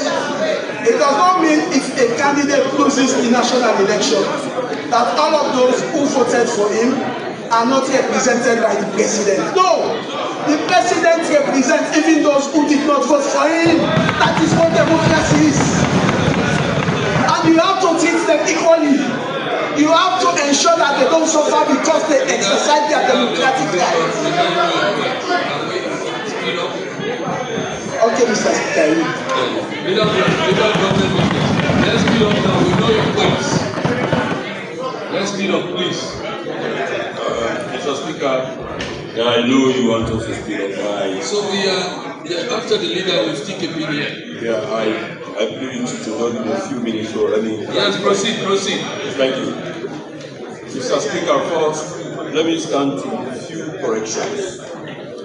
The AG presented a beautiful document to us addressing the issue of PR system. First, he said we have 38. And it went on further to say we don't want to consolidate. But what you have done today, that our colleagues on the other side of this entire generation, beyond Sierra Leone, they are watching us. That we have now accepted that there is proportional representation in our law books. It is there now. So the common discussion now, as previously I debated The 2022 Public Elections Act, they said there was no provision for PR system. And I established that one vehemently. In the consultations at Brookfield Hotel that was organized by the European Union in August, it said it started in April and ended in August on the 19th to the 21st in 2022, leading to the enactment of the Public Elections Act 2022. Over 20 recommendations were made. SO12, Mr. Speaker, is challenging anybody by submission. SO12, that is the Hansard. Go to the Hansard. The All People's Congress signed for the proportional representation to be done by the electoral system in this country. Go to that document. I have invoked SO12 for the Hansard. I have called for the Hansard to be made public for clarity and for the sincerity of purpose. We are here today. They signed for it, for proportional representation system to be our sole system we have for election process. I have referred to the date they conducted the meeting at Brookfield Hotel. I made a submission when the former speaker was presiding over us, Mr. Chairman. That one said, go to the answer. Now let me come. Mr. Chairman, you know the way people are presenting. Some of our colleagues in this chamber, they were incarcerated. Yeah? The leader of the opposition, by election, was incarcerated. Thank you very much. You intervened at Romney Police Station. You intervened at Romney Police Station. Order, please. Order, please. You intervened at the Romney Police Station. My brother from both school, my both school brother, he was also dealt with Asongo for political violence. You know, sometimes I have said, Mr. Speaker, I'm really sorry to take you aback. I presented 5 steps why we should appreciate the PR system. Political violence is one. You see the Parliament chief idea? We have so much violence and everything. They are not everybody is in political business. Not everybody is a politician. Not everybody is interested in politics. But in the communities of the paramount chiefs in our chiefdoms, we have political violence during by-elections. You go to various communities, they have said it. I said political violence has been mitigated. We have complete quietness. We have got that, I hate to say it, blessed memory. May their souls rest in perfect peace. 2 paramount chiefs gone. 2 paramount chiefs. 4 members of parliament, 2 on the other side and 2 on this other side. Comfortably replace them using the PR system. I have stated in this chamber, my reference point was Issa Selkoum, Minister of Finance. First on finances. Every day we are shouting, too much spending, we are doing this. We have our agenda. Education, agriculture, women's empowerment. Mr. Chairman, for world elections, which you can use to build a school or renovate 4 schools in the world. 4 schools in the world. 600,000 average by elections. 2018. That's average. Estimated at Ministry of Finance. That's my reference point. 4 parliamentary seats in the old money, 600,000 in the new money, 600 million in the old money, 600,000 in the new money. Now, for parliamentarians, I said the average, I want to repeat myself, sorry to be for me that, it's for the edification of this nation. 2 million in the old money, 2 million, 2 billion in the old money, 2 million in the new money. Yeah? We can use that one to also build schools in our political locality, Mr. Chairman. Then they forget in the hurry. We were voted under the PR system by political locality. I was voted for in a political locality, in a particular district.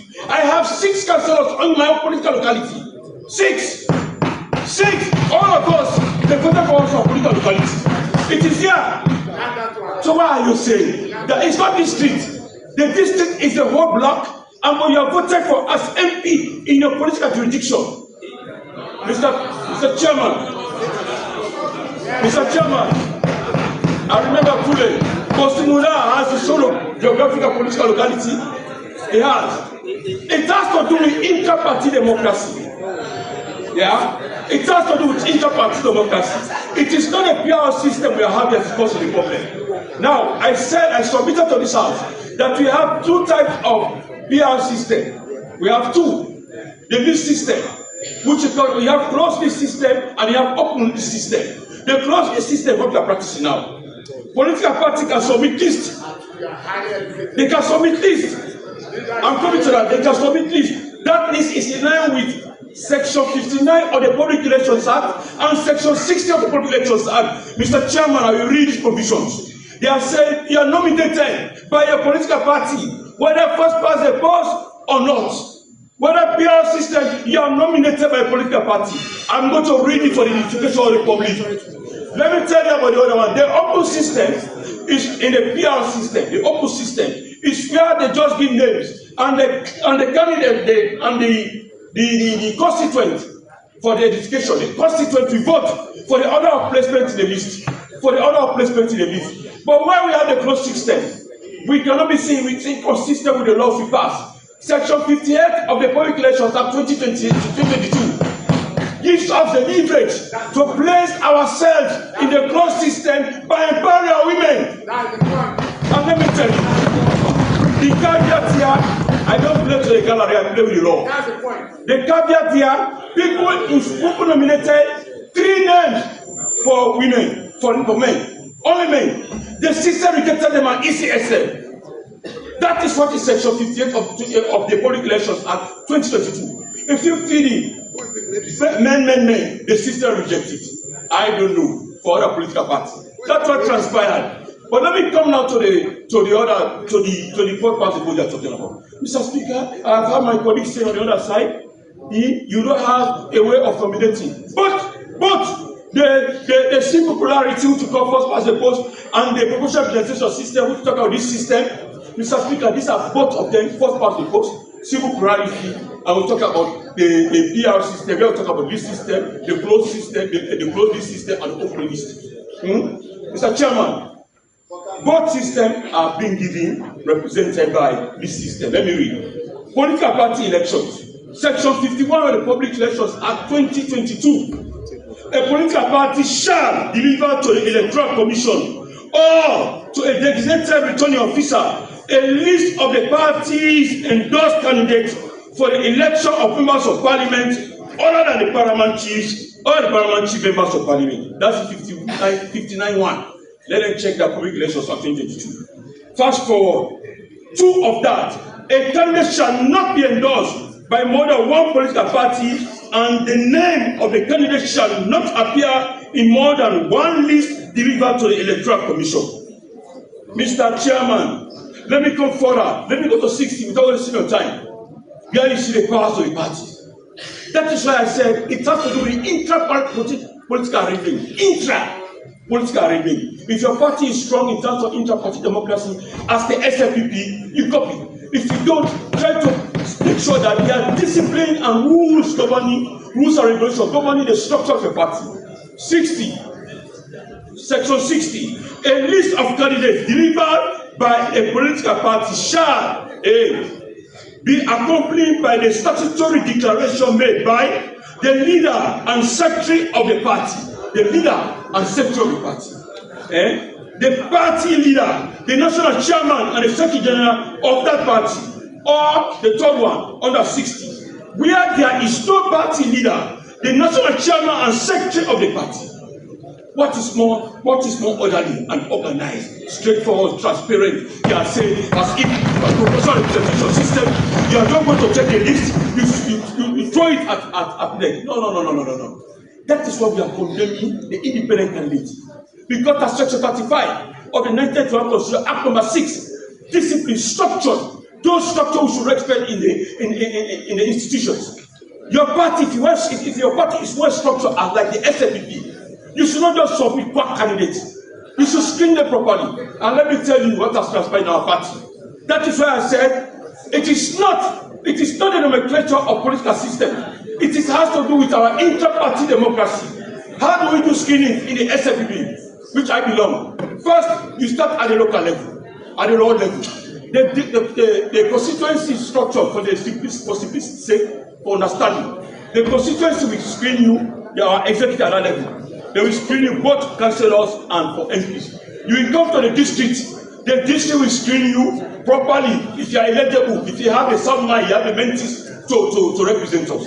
That is one. You go to the district will screen you. You go to the region, they will screen you, all by percentage.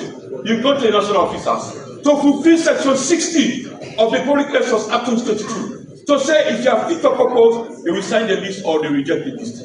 You know why that is so? Because it's the party which is awarding symbols. It is the party which is awarding symbols. Give respect and audacity under the arrangement to the political parties, not individuals. As they are presenting a picture as if you can just get up and go to ECSL to nominate yourself. No.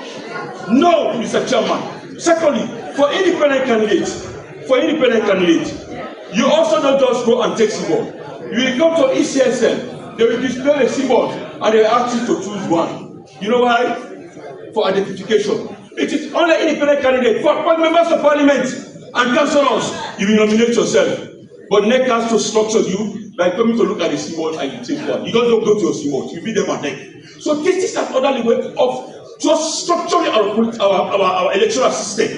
Mr. Chairman, it's not today we are starting proportional representation. You know, this man is clever and age. Let me tell you what he has done. He has combined section 38 in tandem with section 74(1). And I will extend by reading it in 74(1) and 2 to see, they say by the law. You are just saying, oh, it's because of such. Yes, everything is based on condition. But it has to be by the approved law. By the law. Let me read, Mr. Chairman. Sorry to waste your time. But I have to do this for the edification of the common man and woman. Mr. Chairman, 74. 74(1).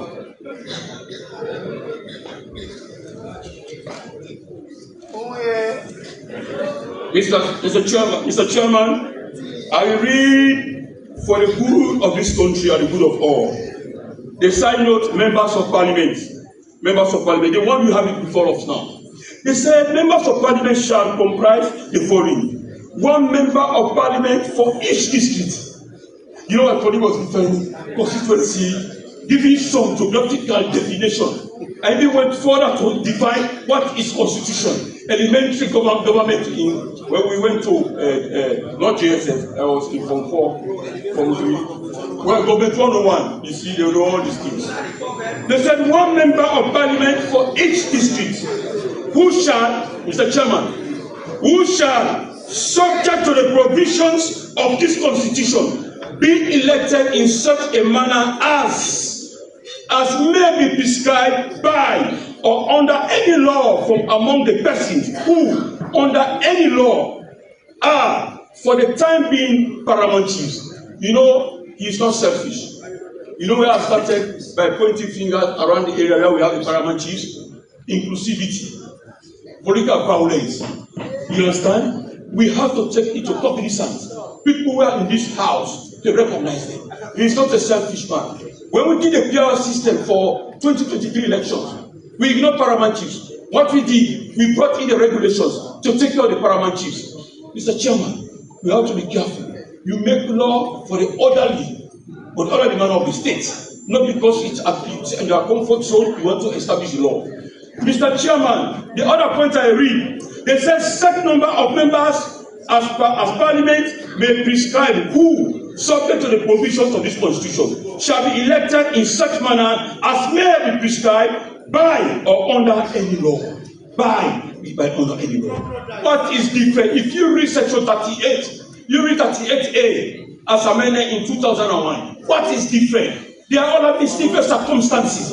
And 74(1) is speaking to the paramount chiefs, which are prescribed that with any law as prescribed by this house. Section 107 of the Constitution, we are the supreme authority making laws. Why do we have to shy away from the truth, not to ask for the truth, Mr. Chairman? Why do we have to do that? Mr. Chairman, let me advance my case. I read in this house, reference point, go to ECSL. We have done, it's not the first time I have done public proportional representation system, permit me to just give this figure to react to my colleague on the other side. He said, in fact, it's a first past dispute that have brought so many women in this chamber. I will challenge you. My reference point is ECSL. Get here. I'm not wrapping up now. Let me just make finisher. Not submission. No, I didn't say so. No, wait. I said with the first past the post, it is highly possible that we can have 60% of no, Mr. Chairman, anyway, Mr. Chairman, I beg you. Mr. Chairman, I beg. Just permit me for the edification of this problem we have here today.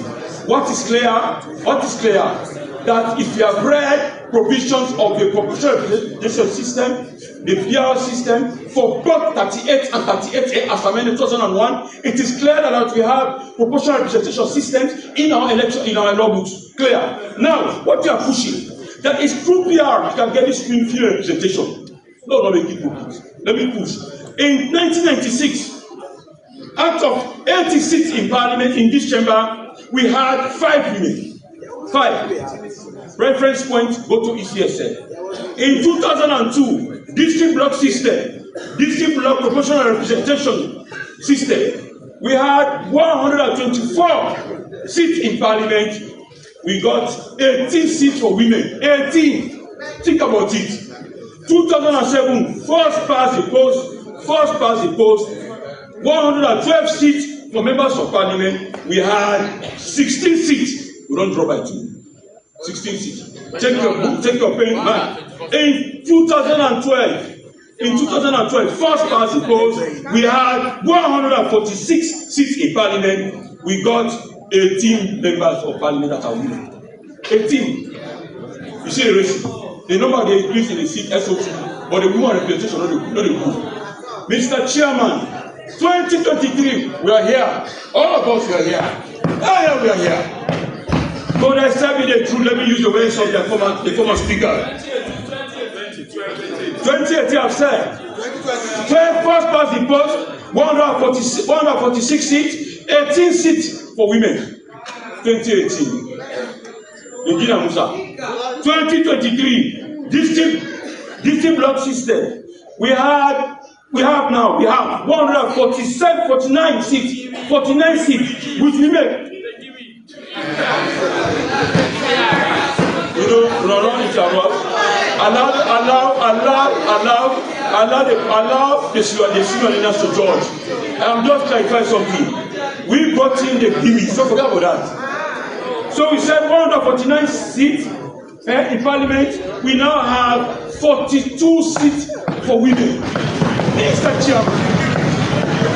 Chairman, whether you like it or not, I don't have a problem with that. Whether you believe it or you leave it, I don't have a problem with that. I'm not responsible for one's edification.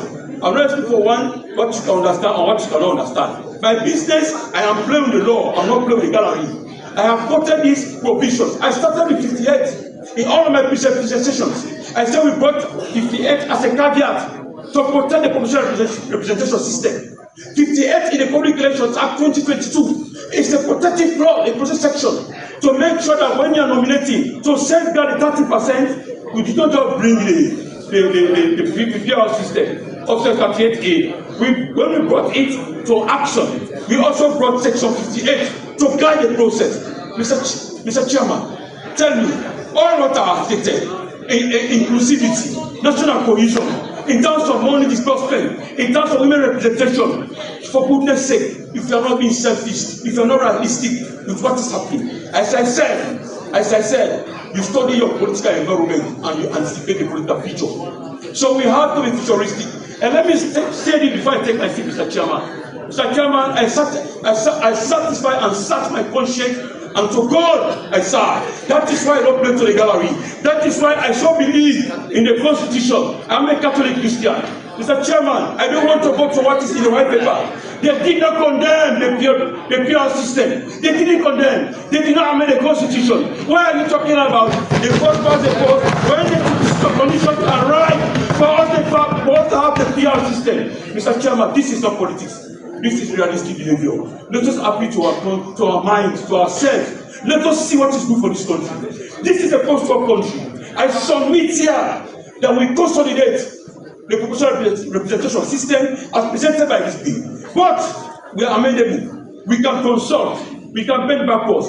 As put by my deputy speaker, that it is established that we have 38A, which speaks to the PR system, proportional representation system, and 38 that speaks to the first past the post, the soon plurality. Mr. Chairman, we are not living in a worry, but in this country, as I said, we are the same people, a one nation. Let us think wisely. We are not here representing one entity. My colleague, section 97, he said we should not negate ourselves from our people. Who are you as MP? Whether this two-block system, taking into consideration section 97 of the Constitution, you should represent your people. You should not move away from them, irrespective of the electoral systems. Think about 97. Mr. Chairman, before I take my seat, I have recently lobbied which of my functions with RMFA. We have constructed 2 bridges. We have reopened them. We commissioned them. One in Honorable Bostimuda's constituency for definition's sake, and one in my own. We are reaching out. I have constituency office to raise street, get there, anti-corruption when there to investigate. It is still functioning. That is what I do. Because you have to be sincere. When you give undertones, I believe you are supporting me because I'm your leader. So you have respect for me. Mr. Chairman, you see this nation. We should not be held captive for bad politics since 1967. Some of us are moving far away from there. That is why I said I'm a living testament for progressive law. You cannot take power from me. I recommend to this house that is why at any given time I recommend Honorable John Omaduba, whether you like it or not, because he supported progressive laws in the good sense of the state. We amended the constitution without wrong in this house, and we debated the public elections at 2022 for about 7 hours. Mr. Chairman, I'm really sorry to take your time, but sometimes we have to say this. The people don't have trust in us because of our behavior. We then go so, and so we go so. We are not honest to what we put on paper. We are not honest to what to say to our constituents. We are killing ourselves inwardly and outwardly we are disrespected. Thank you very much. God bless you.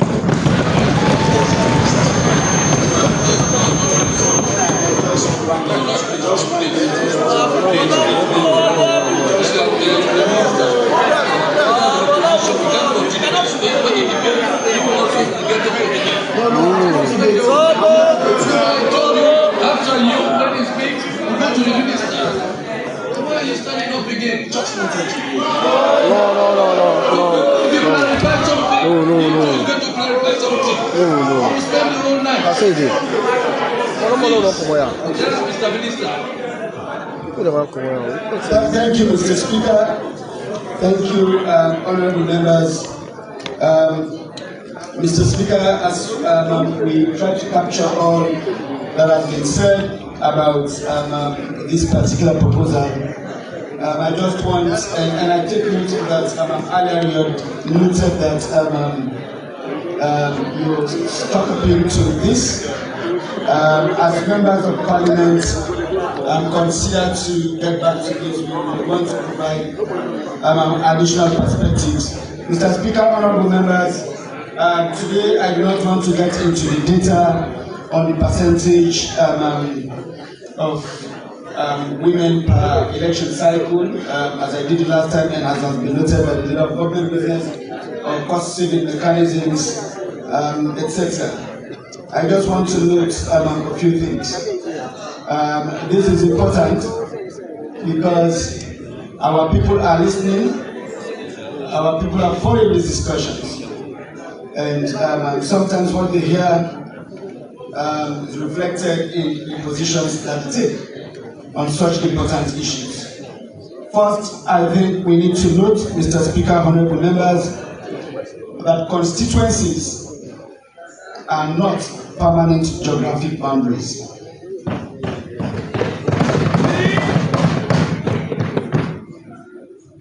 Constituencies are electoral arrangements, and as has been noted, a constituency can be a ward, a district, or a country. We want to put that on record. We also want to say that we have not claimed in any way that the only purpose that the GB Act serves is the PR system. I think it is good to put on record that without the PR system, the implementation of the GB Act will be monumental for this country.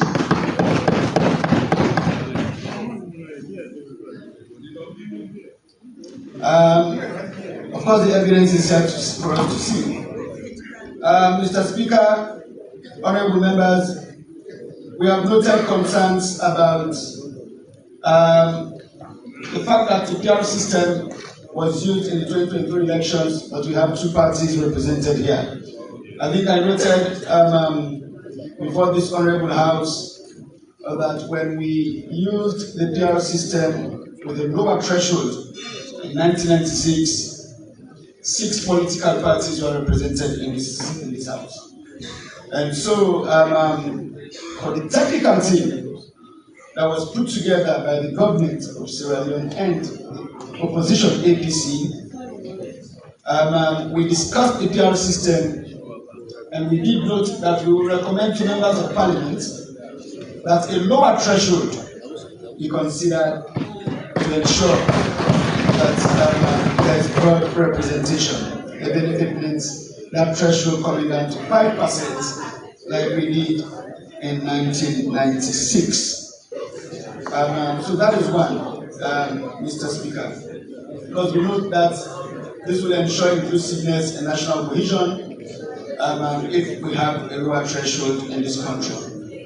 I think, Mr. Speaker, it is always also good to note that a lot has been said about the voters not being able to determine who represents them. That is not so much true about every PR system. That is why we have noted in this bill that Parliament should determine through a separate law a system that will ensure there is accountability or voter input. We have noted, Mr. Speaker, honorable members, that yes, sometimes people say there's a challenge that the PR system creates some kind of gap between the electorate and the elected. And that political parties they only have allegiance to their political leadership rather than to the electorate. But most democracies that practice PR have put measures in place to ameliorate these. Yes, in Sierra Leone we have practiced the closed list system, but there are countries that practice the open list system. So there's an open list PR system. We discussed that on the committee, wherein voters get to see the names of the persons that they vote for. And then, of course, they're able to build personal relationships based on the reputations of those candidates and their performances in specific places. We have also talked about the need to strengthen processes within political parties, such as making it a requirement that political parties can run transparent primaries so the voters actually get to vote and determine who gets on the list. Some countries do that. So that is something that can be considered by this House. I think if political parties make their processes more participatory, that will help in addressing this concern. I think we have also said with the guidance of leadership from the leadership in Parliament, the members of Parliament can put in place mechanisms to ensure regular engagement with voters through public consultation forums, community outreach programs, and parliamentary requirements. In South Africa, for example, which uses a closed-list PR system, MPs are required to participate in constituency work through parliamentary constituency programs. So yes, we will recommend that the relevant legislation be reviewed by having regulations that will require members of Parliament to do this. As I conclude, Mr. Speaker, I also want to note that a concern that has been raised is that the PR system, that the system will lead to underrepresentation of certain communities. Yes, we have noted this as a concern. We have pointed to certain communities that you see as constituencies are not represented in Parliament. And so that is why we also will recommend that members of Parliament consider the possibility of local governments dividing districts into clusters or blocks that will match parliamentary representation with local councils, not specifically saying the specific number of local councils to Parliament, but that will match parliamentary representation with local councils in districts. And then with that, political parties to ensure that aspirants or candidates for members of Parliament and local councils are drawn from or represent such clusters or blocks in these districts. But of course also to ensure that nominated candidates are assigned to these clusters or blocks in the districts and the leadership of Parliament to ensure that such MPs are actually accountable or are able to account for engagement in these clusters or districts. I think another thing that we recommended, Mr. Speaker, which we want members of Parliament to consider, is reducing the possibility of a male candidate replacing a female member of Parliament in case of any eventuality. That is why we propose that, yes, with the PR system, we can have safe seats for women, wherein political parties are required to separate their list into two. One, that is minimum 30% and all women list of minimum 30% representation. That will be the A list, and the B list for that category should also only be made up of women. So that way, if there has to be any direct representation, it's for that list. And then, of course, the remaining 70% can be at the discretion of the political parties, depending on how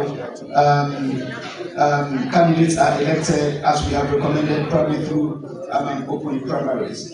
That way, we mitigate the risk of going below the threshold, and then, of course, we are constantly investing in increasing the percentage of women representation. So, Mr. Speaker, honorable members, yes, we have noted these concerns, but yes, we have discussed these as mitigating factors or recommendations that will really address these concerns and make sure that the PR system works for the people of this country in a way that the people have a say.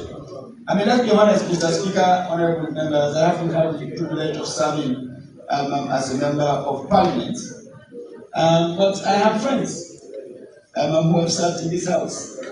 I know that sometimes a member of Parliament could be representing a particular community, probably in the Far East, but when that member of Parliament decides to purchase land and build a house, he'll probably go to Ireland or somewhere in the peninsula, but still representing that district in the Far East.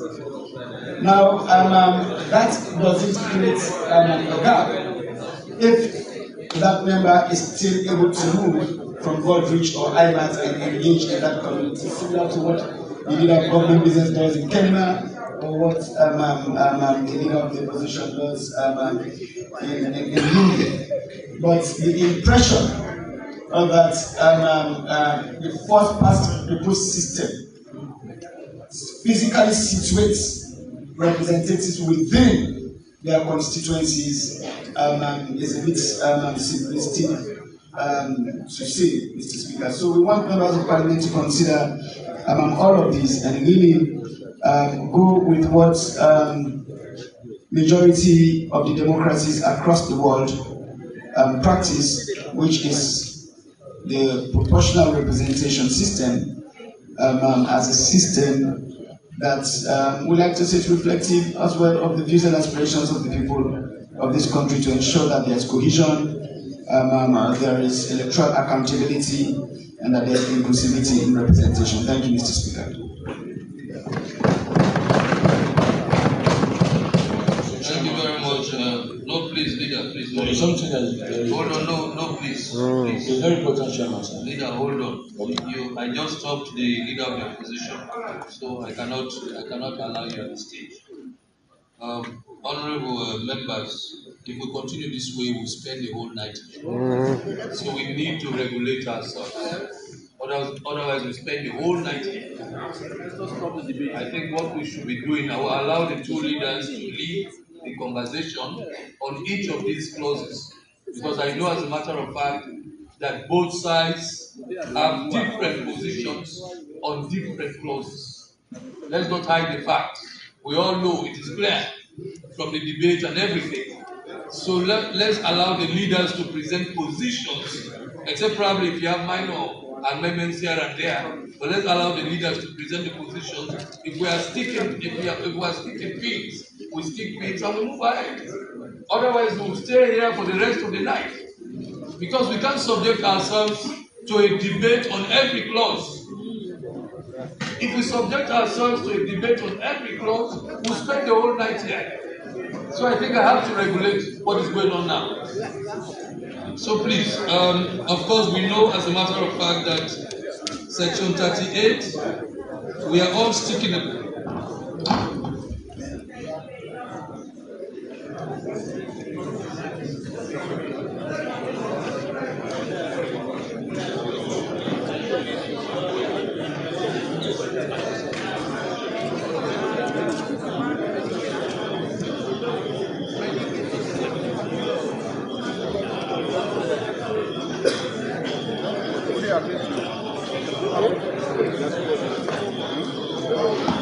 Yes,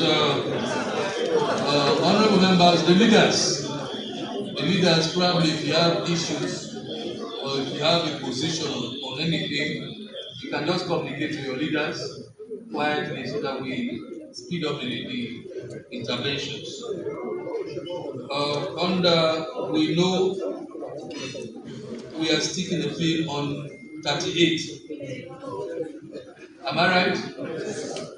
We are sticking a pin on 38 also. Okay, so we jump on to page 6, leader of government business. Let's proceed. Yes, page 6 and 7. Mr. Chairman, I work in Hold on. Leader of the opposition, you to be ready to raise issues. Yes, proceed.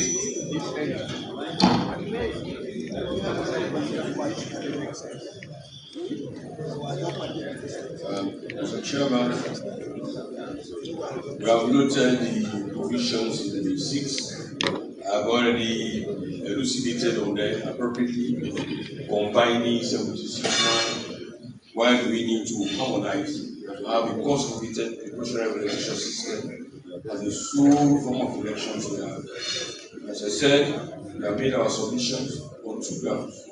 So in fact, initially, I wanted to submit to any heavyweight that I want to reassure the public that the threshold can discuss. Because for the threshold, in 1996, we had 12.5 and only 6 political parties. So 5% threshold, we have 6 political parties. 12.5%, we have 3 political parties. And 11.9, 2 political parties in 2023, as we have now. So I wanted to reassure those who made submissions to us that in the administration of the proportional representation systems, we are going to review the threshold, definitely with NEC. That's the assurance we give. We will review the threshold based on public discourse, because that one have been also been submitted in various consultations. Leader, we have stopped a bill on the You said PR system. we have 74. Yeah. I only refer to page. I wanted to make because a we have submission. You said let me wait. That's why I wanted to. Yeah, but let's not go there again. I've already submitted for. Under page 7, we are now dealing primarily with independent candidates for presidential elections. No, Mr. Speaker, before we go to the I have an issue that is not related to PR. We have already struck a pin on PR, so I don't want to go to it. I don't want to talk about it again. Yes. Now I have an issue here. If you look at D, that is clause 4D. Which is the amendment of 38. It says,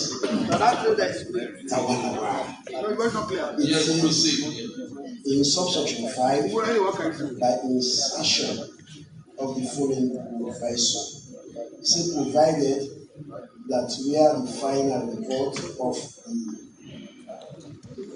the senior census is published at or less than 24 months before the general elections, and data collected from the census shall not be used for determining the number of community representatives for the general elections. This is very serious, Mr.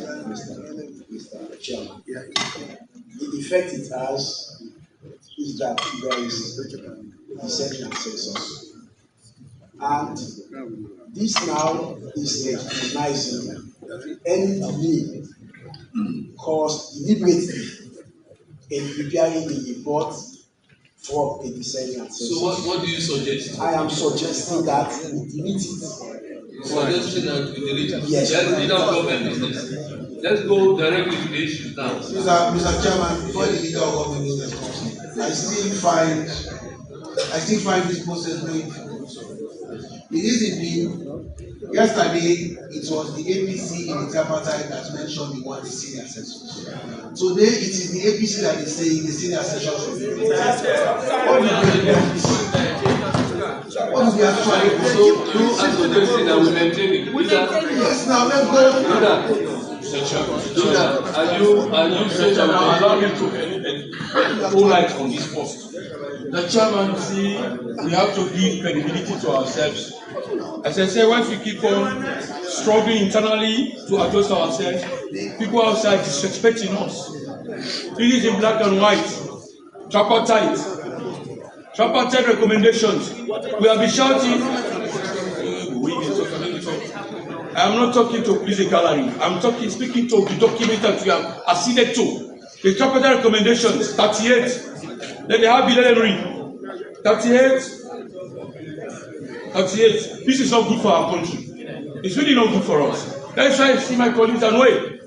38, recommendation 38. The Constitution to be amended so that the proviso of section 38(4) to be amended so that only the data from the senior census to be used for electoral purposes. So because it was agreed in the tripartite agreement, yes. So you want it maintained, you want it maintained, not so? Yes. We stick a pin. Let's not be consistent with the law. Leader of the opposition, we are sticking a pin here. Yes, we proceed. I agree with you. We proceed.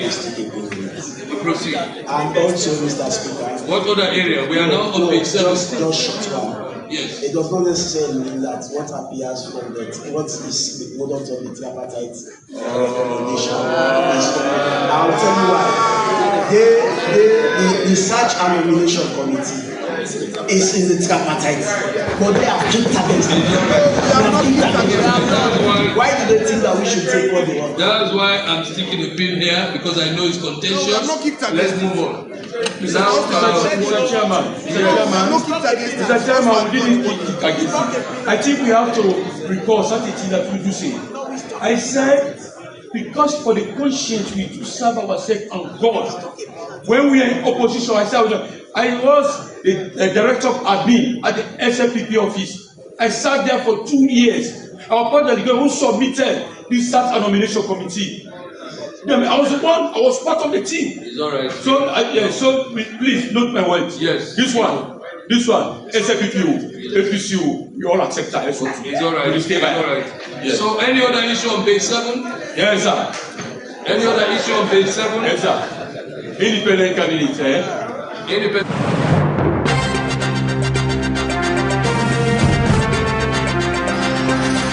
Independent candidate, just look at